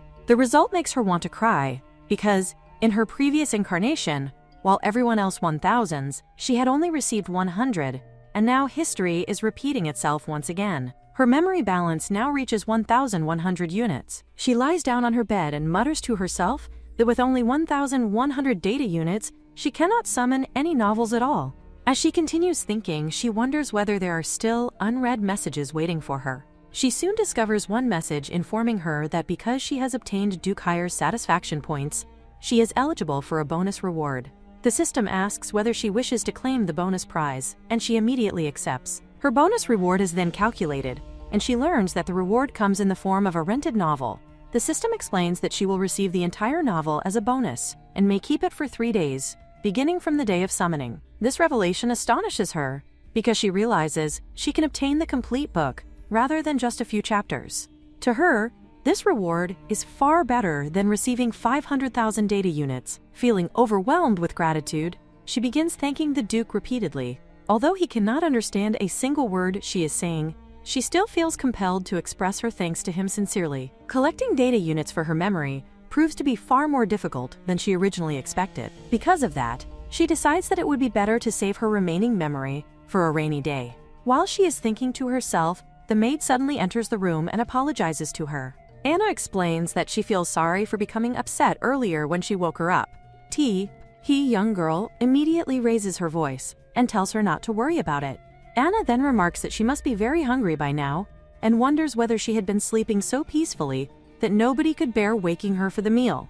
The protagonist awkwardly comments that she had truly been sleeping deeply. Anna smiles and says that she must have been extremely tired before casually mentioning that everyone had been shocked earlier because nobody expected her to fall asleep on the Duke's lap. The moment those words leave Anna's mouth, she quickly turns toward her in disbelief and asks whether she truly slept on the Duke. Deep inside, she begins screaming in embarrassment while remembering that she even made her daddy laugh. Anna immediately confirms it and says that she appeared to be enjoying herself greatly.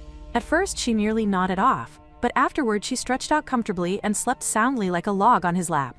The protagonist internally panics and wonders whether Anna is being completely serious. Anna continues by explaining that everyone present had actually been scolded because they could not hold back their laughter after witnessing the scene. Hearing this, the protagonist hurriedly asks whether Anna was the one who carried her back to her room. However, Anna replies that it was actually the Duke himself who carried her back to her bedroom in his arms. Embarrassed beyond words, she tells Anna that next time she should please carry her instead because she is worried that her daddy might start finding her annoying. Anna immediately reassures her that there is no way the Duke could ever think of her as an annoying child. After comforting her, Anna suddenly asks whether she met the tailor whom the Duke personally called for her. She explains that taking measurements for a child's clothing usually involves many complicated steps, and because of that, the Duke had become extremely anxious over the matter. To Anna, it genuinely seems as though the Duke loves her dearly. The protagonist quickly insists that she is perfectly fine, but Anna simply smiles and comments that the Duke is still rather clumsy when it comes to expressing his emotions. Until now, the protagonist had always believed that the Duke was a perfect man. In her eyes, he had seemed so flawless that he needed nobody to understand him, and in truth, nobody could fully see through him either. However, she slowly realizes that this is not true perfection at all. Anna then says that she has begun noticing that the way the Duke treats the young lady is unusually special, and not merely an example of clumsiness. She explains that she has worked in the mansion for many years and has never once seen him treat anyone else in such a manner. According to Anna, the Duke is different from ordinary people. Hearing that, the protagonist asks how exactly he differs from everyone else, because she personally cannot notice any difference. Nancy quickly responds that she does not mean that kind of difference. Instead, she means that the Duke is genuinely special. He was born with a silver spoon in his mouth, possesses an extraordinary family background, and is certainly not an ordinary Duke. Those words cause the protagonist to realize that she truly needs to learn much more about the Duke himself. The scene then shifts elsewhere, where someone informs the Marquis that Duke Delvatrine has decided to withdraw his investment. On top of that, a letter has also arrived from Marquis Sheridel, requesting the withdrawal of his own earlier investment. Another associate named Star has contacted them as well, stating that he intends to stop all transactions immediately. Hearing this devastating news causes the Marquis to smash a glass violently against the wall. Star had been his very last customer, and now even the transaction request at Galleon Bank has been rejected.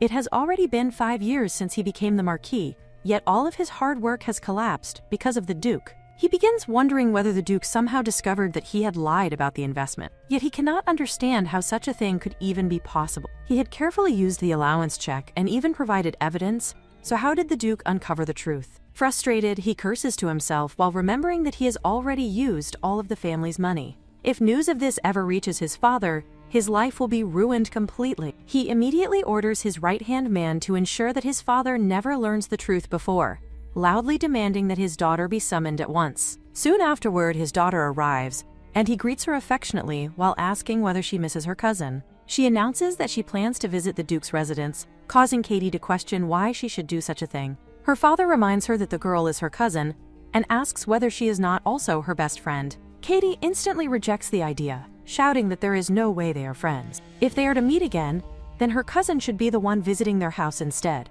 Her father calmly replies that she probably would come eventually, but he doubts the Duke would permit it. Katie thinks about it and admits that it makes sense since the girl is an unfavored child. Other than taking the initiative herself, there seems to be no other option. Her father becomes pleased and comments that she truly is his precious daughter. He instructs her to observe how her cousin has been doing lately and to carefully examine the Duke's attitude toward her. Katie confidently replies that she understands. She even thinks that her cousin will certainly be shocked and left speechless by her sudden appearance. Meanwhile, elsewhere, the protagonist suddenly wonders why her ears have been itching the entire day. The protagonist is quietly drawing when Anna notices the paper in her hands and immediately praises how beautiful the drawing looks. At first, Anna innocently wonders whether the sketch is supposed to be a pineapple, but the protagonist calmly explains that it is actually a picture of herself holding hands with Anna. The moment Anna understands what the drawing truly represents, her entire expression brightens with overwhelming excitement. She stares at the picture with sparkling eyes, clutching it as though she has just received the greatest treasure imaginable. Her exaggerated reaction instantly makes the protagonist suspicious, and she begins wondering whether Anna has discovered her attempt to use the drawing as a bribe in exchange for information. However, Anna suddenly bursts into tears and emotionally declares that she is going to preserve the picture as a priceless family heirloom for the rest of her life, even planning to pass it down through future generations. She excitedly talks about showing it off and bragging about it to everyone she meets. Meanwhile, the protagonist hurriedly tries to stop her and begs her to at least listen for a moment. Even though she has no idea why things are escalating so dramatically, she secretly thinks the plan has worked surprisingly well and starts considering whether she should try the same method on the other maid sisters too. Encouraged by the unexpected success, she gives another drawing to Nancy. The reaction she receives is somehow even more alarming. Nancy emotionally declares that she no longer needs harassment in her life because she intends to be buried together with the picture instead. Hearing such an intense statement immediately makes the protagonist wonder whether Nancy is seriously planning to murder her husband someday. Feeling slightly disturbed yet determined to continue, she hands another picture to one of the other maids. That maid reacts with frightening devotion, promising that she will always carry the lady's picture with her while eating, sleeping, and throughout every moment of her daily life. Her attachment gives off unsettling, stalker-like energy that leaves the protagonist increasingly uncomfortable. Finally, she approaches the fourth maid and presents her drawing as well. The fourth maid emotionally claims that the protagonist has already captured her heart and shyly wonders whether she has perhaps stolen the protagonist's heart in return, Horrified, the protagonist immediately denies it in panic, while the maid sadly questions whether her heart belongs to someone else instead. At that moment, the protagonist can only stare at all of them in disbelief, while internally reflecting that every single person around her had originally seemed like a perfectly rational and sensible adult. Now, however, she feels genuinely terrified of them. Just then, Anna cheerfully arrives and announces that it is time for their walk, because she has decided to take the protagonist to the mansion's beautiful glass greenhouse today. Hearing those words immediately fills the protagonist with excitement, making her feel as though she has suddenly stepped into the setting of a romance novel. Overcome by enthusiasm, she rushes forward without paying attention to where she is going. Anna quickly warns her that running like that will cause her to fall, but the protagonist completely ignores the warning and trips moments later. Anna rushes toward her in concern and asks whether she is hurt. At that exact moment, the Duke appears before them and coldly questions why she is lying there on the ground. The protagonist honestly explains that she simply fell down, yet the Duke continues questioning why she fell at all, leaving her utterly confused because, in her mind, people naturally fall precisely because they fall. Anna softly points out that children often trip and hurt themselves, but the Duke grimly responds that his daughter is weak. The protagonist then reaches toward her father and asks him to pick her up. Without another word, the Duke lifts her into his arms, but while doing so, he suddenly notices the dark bruise spreading across her knees. The sight immediately darkens his expression.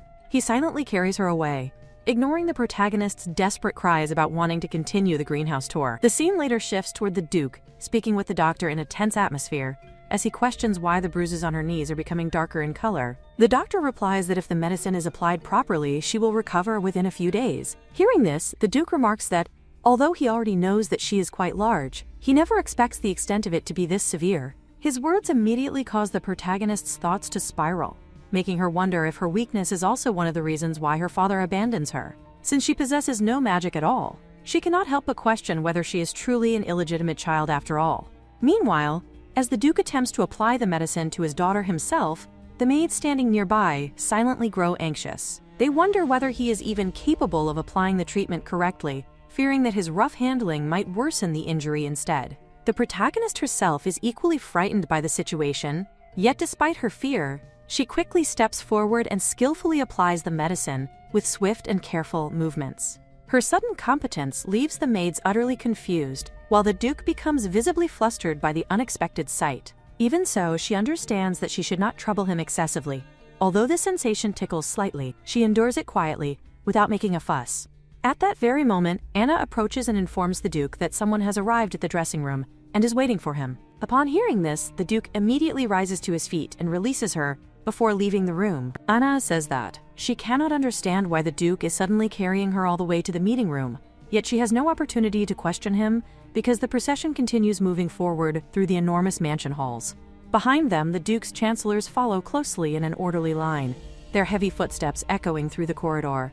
Their presence only confuses her further, making her internally wonder why all these important men are following her around as though she is the center of some royal event. Eventually, they arrive at reception room number 3 of the Duke's residence, where several tailors have already gathered in anticipation. One of the tailors proudly explains that they have been making dresses for the noble family for years and are finally receiving the opportunity to personally meet the youngest lady. Among them stands Yuria, a renowned designer famous for creating magnificent garments for royalty, beginning from nothing before eventually crafting clothing for even the emperor himself. While waiting, Yuria imagines finally meeting the Duke's daughter and unconsciously expects someone cold and intimidating, wrapped in the same terrifying aura carried by the Duke and the young master. The tailors quietly discuss among themselves how they still do not even know what the girl truly looks like, though they assume she must resemble His Excellency and his son with those frightening transparent blood-red eyes and the savage presence characteristic of the direct descendants of the Duke of Aten. Yuria silently reflects that all her previous dress designs were created while imagining a soft and fluffy little girl. But now she realizes she should not have expected anything adorable from the miniature version of such a terrifying Duke. She warns herself not to feel disappointed when reality inevitably crushes her expectations. However, the moment the Duke finally enters the room carrying the protagonist in his arms, Yuria's entire world seems to freeze. The instant her eyes land on the little girl, her expression completely collapses in shock. Instead of the terrifying beast she imagined, The child before her is unbelievably adorable, so overwhelmingly cute and perfect that Yuria immediately suffers a nosebleed from sheer emotional overload. She internally screams that the youngest lady is far too lovely for human comprehension and struggles desperately to regain control of herself. Meanwhile, the Duke remains completely indifferent to everyone's reactions and simply orders Yuria to begin taking measurements for new dresses. Trying to remain professional, Yuria nervously explains that in order to properly measure the child, His Excellency must first put her down. Yet the Duke makes no effort to release the protagonist from his arms, forcing Yuria to awkwardly decide that she will somehow figure things out regardless. As she carefully works around the Duke's hold, Yuria comments that the princess truly seems attached to her father, since she continues quietly hugging him while the measurements are being taken. She cannot help remarking on how lovely their relationship appears. The Duke calmly states that his daughter naturally sticks close to him. Hearing this, Yuria softly comments that His Excellency must genuinely treasure the young lady very much. The Duke immediately dismisses the idea, claiming that he merely keeps holding her because she is clumsy and constantly falls over like a newborn deer. One of the chancellors then adds that the youngest lady truly appears fond of the Duke, because the other day she even fell asleep comfortably on his lap. Listening to all of this, the protagonist begins wondering whether every adult in the room has somehow eaten something strange today. The atmosphere only grows stranger as the chancellors continue enthusiastically discussing the Duke and his daughter. One of them recalls how the young lady once cried after seeing the Duke return from the battlefield because she believed a terrifying man had appeared, yet now she openly clings to him so affectionately that the sight becomes unbearably cute. Even Yuria joins in, saying there is truly nothing warmer or safer for a child than her father's arms. Another chancellor sighs in envy and admits that his own son did not even recognize him after a long absence, making him deeply jealous of the Duke's situation. Hearing all these comments unexpectedly causes a faint smile to appear on the Duke's face, though he quickly turns away and coldly mutters that the entire matter is simply annoying. Soon afterward, one of the chancellors crouches beside the protagonist and asks whether she likes His Excellency that much. She innocently answers yes, but the men immediately lean closer and question exactly how much she loves him. Their eyes practically pressure her into giving a dramatic answer, as though they are all desperately expecting her to declare that her father is the greatest man in the world. Feeling cornered by the intense stares surrounding her, the protagonist finally stretches out her tiny arms as wide as possible before declaring that she loves him this much. They initially think that she makes such a tiny circle with her fingers, and one of them immediately recalls that she once mentioned liking his grace. She responds with great enthusiasm, declaring that she truly does like him just as much as she loves her daddy. After saying that, she once again forms that small circle with her fingers. However, she soon completes her explanation by saying that, apart from that tiny little portion, everything else that remains represents her love for her daddy. That classical and unexpectedly profound statement causes the chancellor's eyes to brighten instantly. He becomes visibly emotional and overwhelmingly proud. At the same time, she begins wondering whether this is truly how Korean teenagers confess their affection to others. Even so, another thought soon follows, making her question whether she has gone slightly overboard with her words. The Duke then admits that he does not hear her clearly. His response immediately makes her wonder whether she is expected to repeat everything once again. Therefore, she carefully explains herself one more time, saying that her love for him is as vast and endless as the universe itself, except for that tiny little part she has reserved separately. The Duke notices that the Chancellor and the others suddenly become extremely enthusiastic. They excitedly proclaim that he has finally succeeded because the young lady genuinely loves him so deeply. They can hardly contain their curiosity, desperately wanting to know the secret behind how he manages to win so much affection from his little daughter. Their reactions make the protagonist silently think that all of them possess surprisingly childish and infantile thoughts. However, the Duke continues focusing on a different matter entirely. He asks why she decides to leave out that tiny little portion, instead of giving him all of her love completely. Hearing that question causes her to realize that she has not actually prepared an answer for it beforehand. After briefly thinking, she finally replies that the reason is because, in the future, she believes she will love him even more than she does now. She explains that if she can continue staying beside him and spending more time together with him, then her feelings for him will naturally continue to grow stronger.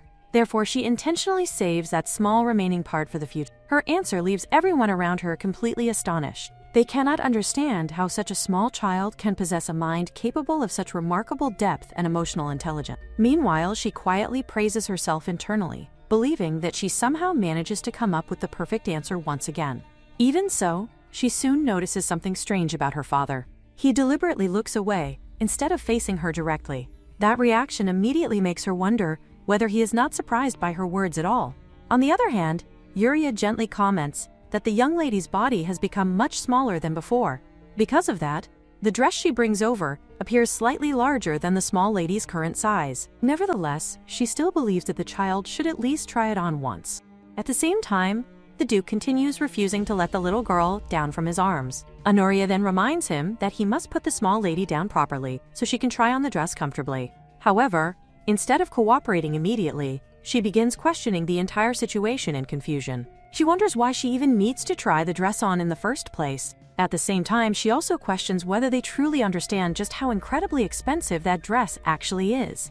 He calmly replies that he will simply purchase all of them. Since she already takes the young lady's measurements correctly, she only needs to adjust the dresses according to her exact size, and he intends to buy everything she brings over that day. Hearing those words immediately makes Yuria realize that she has practically earned a fortune in a single day. Because of that, she quickly responds that she understands perfectly. However, the Duke adds one more condition. He instructs her to either tailor the sleeves to fit properly or shorten them completely, because he cannot tolerate seeing his daughter wearing dresses with excessively long sleeves that completely hide her tiny hands. Those words make the protagonist quietly think that, although he is not truly her real father, he does not seem like a bad person at all. That realization unexpectedly makes her feel relieved and glad deep inside. The scene then shifts toward a carriage that finally arrives at the Duke's estate. Someone informs Katie that they have reached the Duke's residence. Hearing this immediately causes Katie's eyes to widen with amazement as she stares outside in disbelief. She wonders whether this enormous and magnificent place is truly the Duke's estate.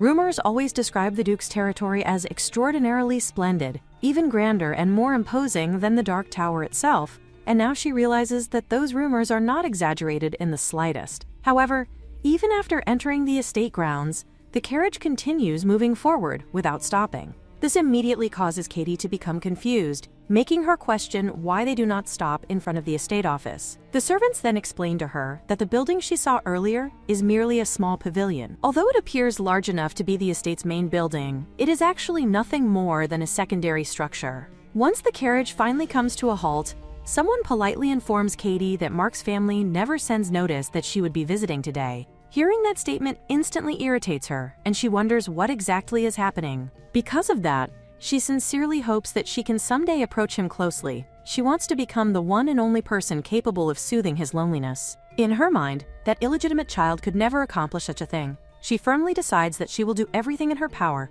because, in her opinion, that contemptible child does not deserve to exist within such a beautiful and magnificent place. The moment she opens the door, however, she freezes completely. She sees the protagonist calmly sitting down while drinking tea elegantly. Instantly, Katie's mind fills with confusion and disbelief. She wonders why the girl possesses that unusual hair color and why she looks completely different from before. To Katie, it feels absolutely impossible. The person sitting before her appears entirely unlike the child she remembers, and that realization makes her incredibly furious. Now the two of them sit together having tea, and the sight alone makes Katie believe that the girl is clearly looking down on her. With undisguised irritation, Katie remarks that the protagonist is even more shameless than she originally expected. However, after hearing Katie's accusations, the protagonist calmly concludes that the truly shameless people here are none other than Katie and her uninvited guest. Katie arrogantly declares that she came only because someone had been eagerly waiting to see her. She then mocks the protagonist, telling her to take a good look at herself, calling her nothing more than an impudent rascal who is not even the Duke's real daughter. According to what her father told her, the protagonist is merely the result of her mother's betrayal. Katie cruelly claims that the protagonist's mother cheated on her husband and later gave birth to a dirty, illegitimate child. Because of that, Katie questions how someone like her could continue living in the Duke's household without even the slightest sense of guilt, shamelessly sponging off the family, as though she truly belongs there.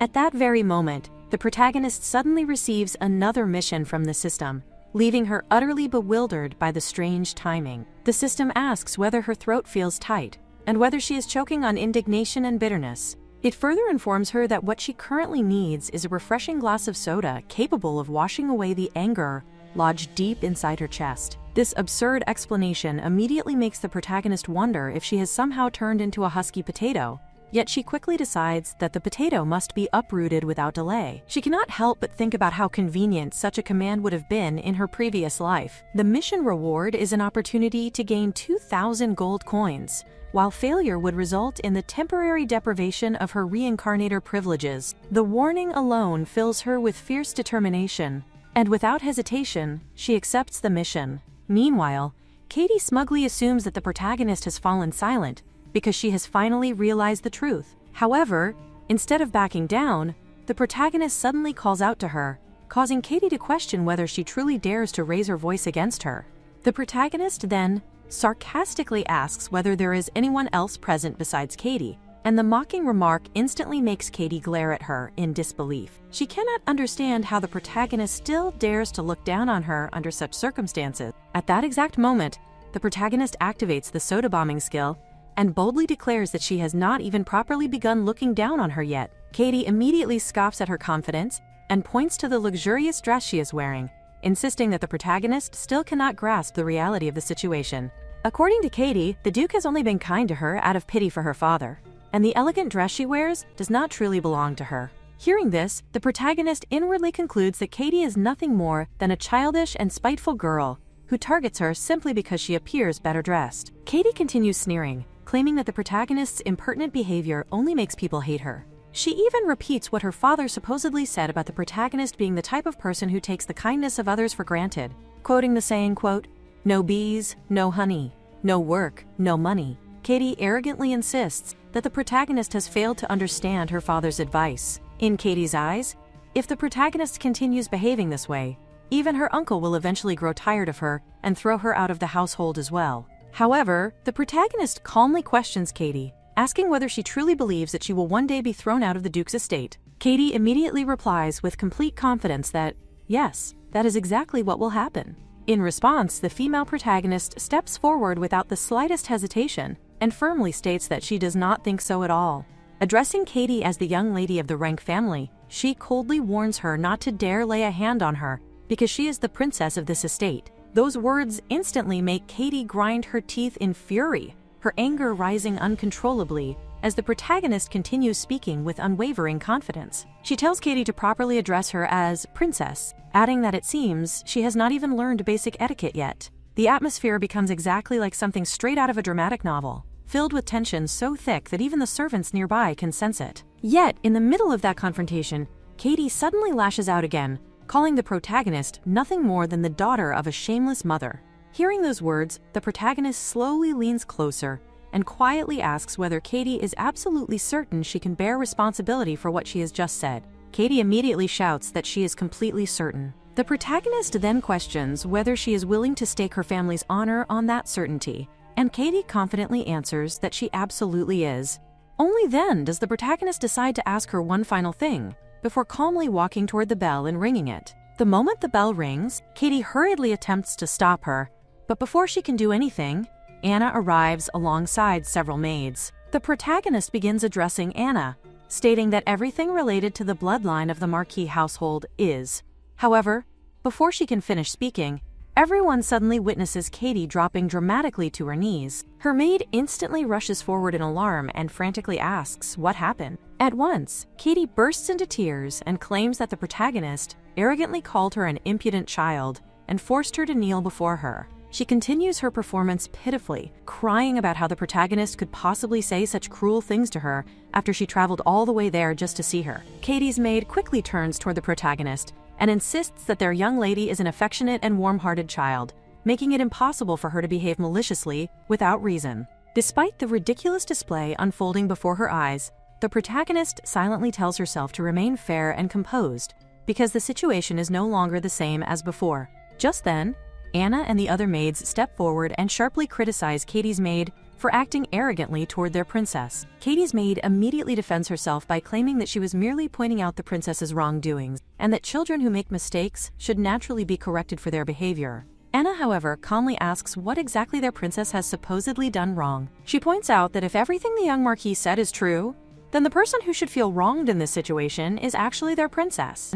Katie's maid immediately shouts that such claims are complete nonsense, insisting that their young lady had even prepared a gift for the princess, and therefore could not possibly have started a fight without reason. Hearing this, the protagonist cannot help but wonder what gift Katie could possibly mean, considering she has never willingly given her anything before, not even leftover cookie. Nevertheless, Katie continues her tearful act and claims that she even brought a beautiful dress for her. She dramatically asks how the protagonist could treat her so cruelly after that.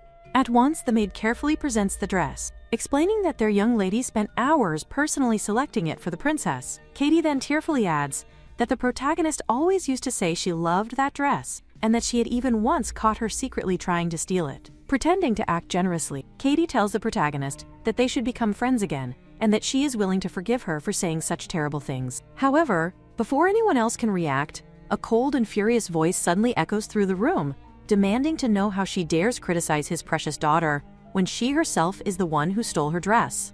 Everyone immediately turns around in shock, only to discover that the person standing there is none other than the Duke himself. While the protagonists wonder why her father returns home so unusually early, the truth is that only an hour earlier, an overwhelming and terrifying atmosphere dominates the Imperial meeting hall because of his presence. Every official seated within the chamber remains visibly tense and distressed under the Duke's cold authority. Several proposals and strategies regarding the war have already been carefully recorded, and the Duke intends to personally review the delegation reports concerning the merits, rewards, and recognition granted to those who contribute to the recent victories before any final council is reached. As the exhausting meeting stretches on for hours, one exhausted noble begins reflecting upon how late the evening has become, and remembers the promise made to his daughter that he would bring home pastries for her. Realizing that he has still not purchased them, he becomes deeply troubled and fears the disappointment waiting for him at home. Another official attempts to reassure him by suggesting that a servant or delivery man could simply buy the pastries in his place. However, the anxious father immediately dismisses the suggestion in his mind, because pastries purchased by someone else could never carry the same meaning as those personally brought home by a loving father. He prides himself on always being attentive and clever with his daughter, and he eagerly imagines the joy on her face when she receives the delicious treats directly from him. Another elder states that his own granddaughter usually thanks him sweetly and kisses his cheek whenever he buys pastries for her, though he worries that the bakery may already be sold out by this hour. Merely imagining the possibility of returning home empty-handed fills the men with distress, yet the conversation unexpectedly causes the Duke's expression to darken with frightening intensity, making the surrounding officials instantly nervous and silent. The Chancellor members begin secretly wondering whether the Duke has become angered by the trivial and childish discussion taking place in the middle of an important parliamentary session. It has been such a long time since many of them last socialized casually that they almost forget how terrifyingly devoted the Duke is to his work and responsibilities. The officials quickly attempt to steer the discussion back toward state matters, hoping to ease the tense atmosphere surrounding them. Yet to everyone's complete surprise, the Duke suddenly asks the Viscount about the bakery they have been discussing. The unexpected question throws the entire room into confusion, and several members immediately assume that the Duke is preparing to reprimand them for speaking about pastries and daughters during an imperial meeting. Others become convinced that such a frightening man could never genuinely be curious about an ordinary bakery, and instead believe that his calm inquiry hides some deeper threat. A few of the officials even silently criticize one another for speaking carelessly in front of the Duke, believing that someone must surely have offended him. One noble privately thinks that perhaps the Duke truly is interested in the bakery after all, though the idea seems impossible because the Duke has never shown interest in such ordinary matters before. Another immediately considers that assumption foolish and warns himself internally that carelessly misjudging the Duke's intentions could be dangerous. Before the confusion settles, the officials attempt once more to return the discussion to imperial affairs, particularly the next request concerning the missiles from the Imperial Code. At that very moment, the Duke's right-hand man quietly approaches and whispers something into his ear. Instantly, the Duke rises from his seat and prepares to leave the chamber without hesitation. His abrupt movement shocks the remaining officials, who stare after him in disbelief because numerous requests and unresolved matters still await discussion. Nevertheless, the Duke calmly declares that he must leave immediately. Several members remind him that he has not attended parliamentary meetings consistently for quite some time and insist that the meeting should continue properly. However, the Duke dismisses their concerns with cold indifference, making it clear through his attitude that he has never considered himself obligated to remain in Parliament longer than he wishes. Without another explanation, he closes the chamber doors behind him and departs, leaving the entire room stunned by his sudden exit. Meanwhile, his right-hand man silently reflects upon the situation. and wonders what urgent matter could possibly outweigh the importance of imperial affairs. Yet he ultimately concludes that the Duke simply needs to relax. After all, this is not the first time the Duke has abandoned important meetings unexpectedly. On one previous occasion, he immediately rushed home after hearing that the young lady had been cleaning the windows herself, and many of his repeated absences from Parliament are caused by his desire to spend more time with the small lady so that she never has to feel lonely. Today, the reason for the Duke's sudden departure from the imperial meeting is revealed to be the arrival of the young lady from the Tarenk family who has come to visit their small lady. As the Duke's right-hand man follows beside him, he cannot help wondering why the Duke always becomes so furious whenever the small lady faces even the slightest trouble. The intensity of his anger surpasses even the outrage he shows when people exploit the Duke family's reputation for fraud and personal gain. To the right-hand man, the entire situation feels almost miraculous because the Duke family has always been completely different from other noble households. Although many aristocratic families constantly seek connections and social standing through endless interactions with all kinds of people, the Duke family has never needed such meaningless formalities. They possess power and authority great enough that they have no obligation to socialize with anyone unless they personally desire it. The same distant attitude applies not only to the Duke himself, but also to the three young masters and the small lady. Even so, the right-hand man privately thinks that the small lady is exceptionally adorable, and while observing the Duke's unusual behavior, he carefully remarks that the Duke appears to truly cherish her. The Duke immediately responds that she is a member of the family and that it is naturally his responsibility to protect her until she reaches adulthood. However, the right-hand man can clearly tell that the Duke's behavior around the small lady resembles far more than that of an ordinary guardian. Attempting to explain himself more carefully, he comments that the small lady is simply too lovable for anyone not to adore her. The Duke instantly turns his face away and orders him to stop speaking such nonsense. Embarrassed, the right-hand man apologizes and claims that the words merely slipped out unintentionally. Yet after a brief silence, the Duke quietly admits that perhaps those words are not entirely wrong. He explains that there are still countless mysterious things about his little daughter that he has yet to understand. Hearing this, the right-hand man immediately asks whether there is something the Duke wishes him to investigate. The Duke then begins describing the strange and troubling feelings he experiences whenever he is near the small lady. He explains that she always appears so fragile, as though she might fall and injure herself at any moment, and because she possesses no dark powers to protect herself, he constantly feels anxious watching over her. However, the matter goes far beyond simple concern. The Duke recalls how she once softly told him that she missed him, yet unlike before, she did not kiss his cheek afterward. Another time, she even fell asleep on his lap without hesitation. More disturbingly, he notices that every single time he sees his little daughter, his body begins reacting strangely.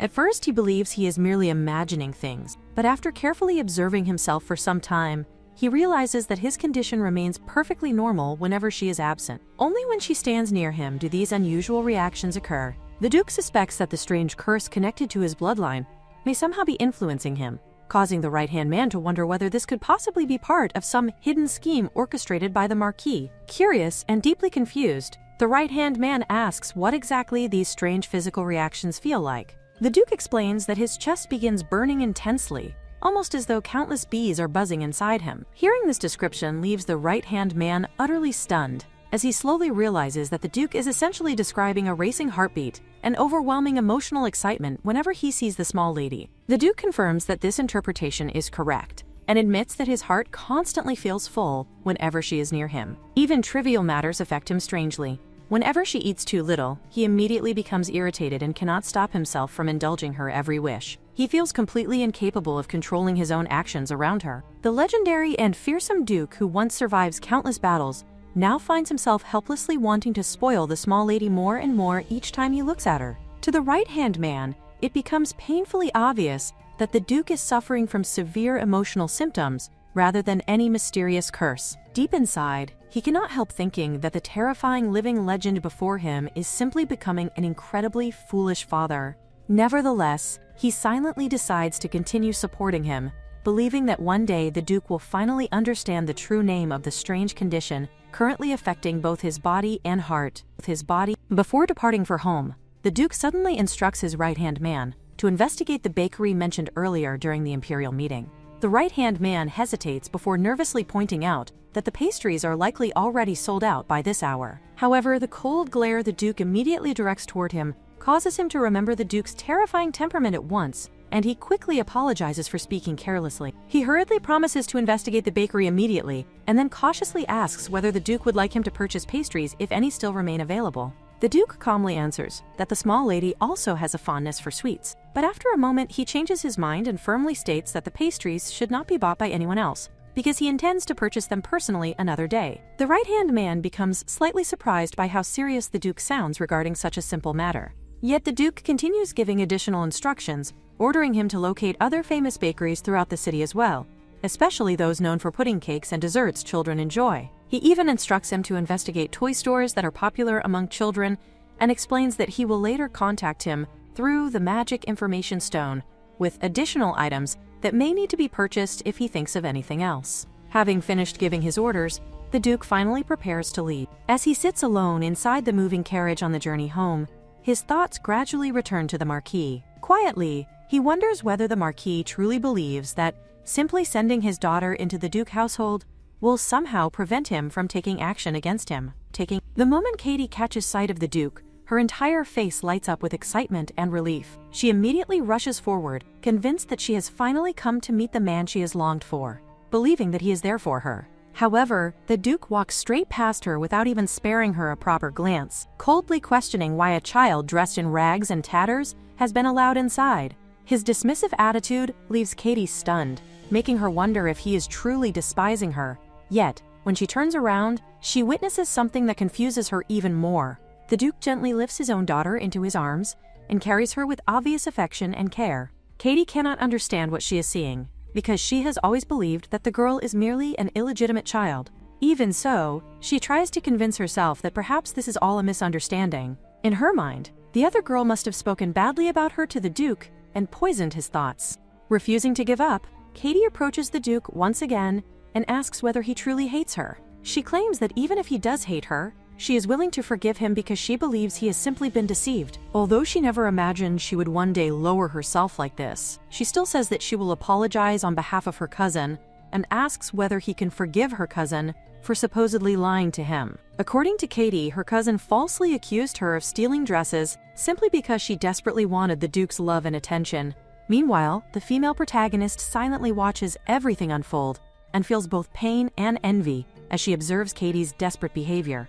Growing up within a loving family has made it impossible for her to fully understand such shameless arrogance, yet she also realizes how deeply rejection can wound a person. Katie has clearly lived her entire life believing she would never be ignored or cast aside, and now, the pain of being rejected is crushing her pride. Hearing people say they no longer need someone is more painful than anything else in the world, especially when the one rejecting her is her own father. The protagonist knows with certainty that she herself would never be capable of behaving the way Katie is acting now. Katie continues insisting that the Duke has misunderstood her because of the lies told by his daughter, but instead of calming him, her words only make the Duke even angrier. He cannot tolerate the fact that she dares to insult his daughter so openly. He immediately questions her about the dress he saw her wearing earlier. Confused, Katie asks what he means, and the Duke reminds her of the day he brought his daughter to visit the Marquis. He demands to know why Katie had been wearing the dress that was specially prepared for his daughter. Hearing those words causes the protagonist to freeze in shock.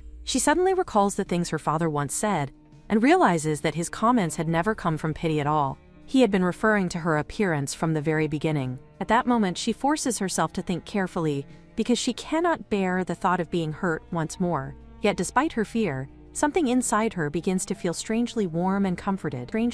Katie, however, refuses to accept the Duke's accusation and loudly insists that the dress belongs to her because her father bought it for her birthday. The Duke immediately denies this and explains that every single year, the Marquis personally prepares a beautiful dress as a birthday gift for his daughter. Katie becomes furious and shouts that the dress is hers and not that idiot girl's dress. Her words cause the Duke's anger to rise to an even more terrifying level, and he sharply demands to know whoever called his daughter an idiot. Without hesitation, Katie replies that everyone says so, including her own father and even the maids who constantly refer to the girl as an idiot. The overwhelming aura of the Duke forces Katie to collapse onto the floor while he calmly questions whether she has ever heard the rumors surrounding him. She already knows very well who he is, the ruthless Duke of Dark Blood, the cruelest man people whisper about in fear.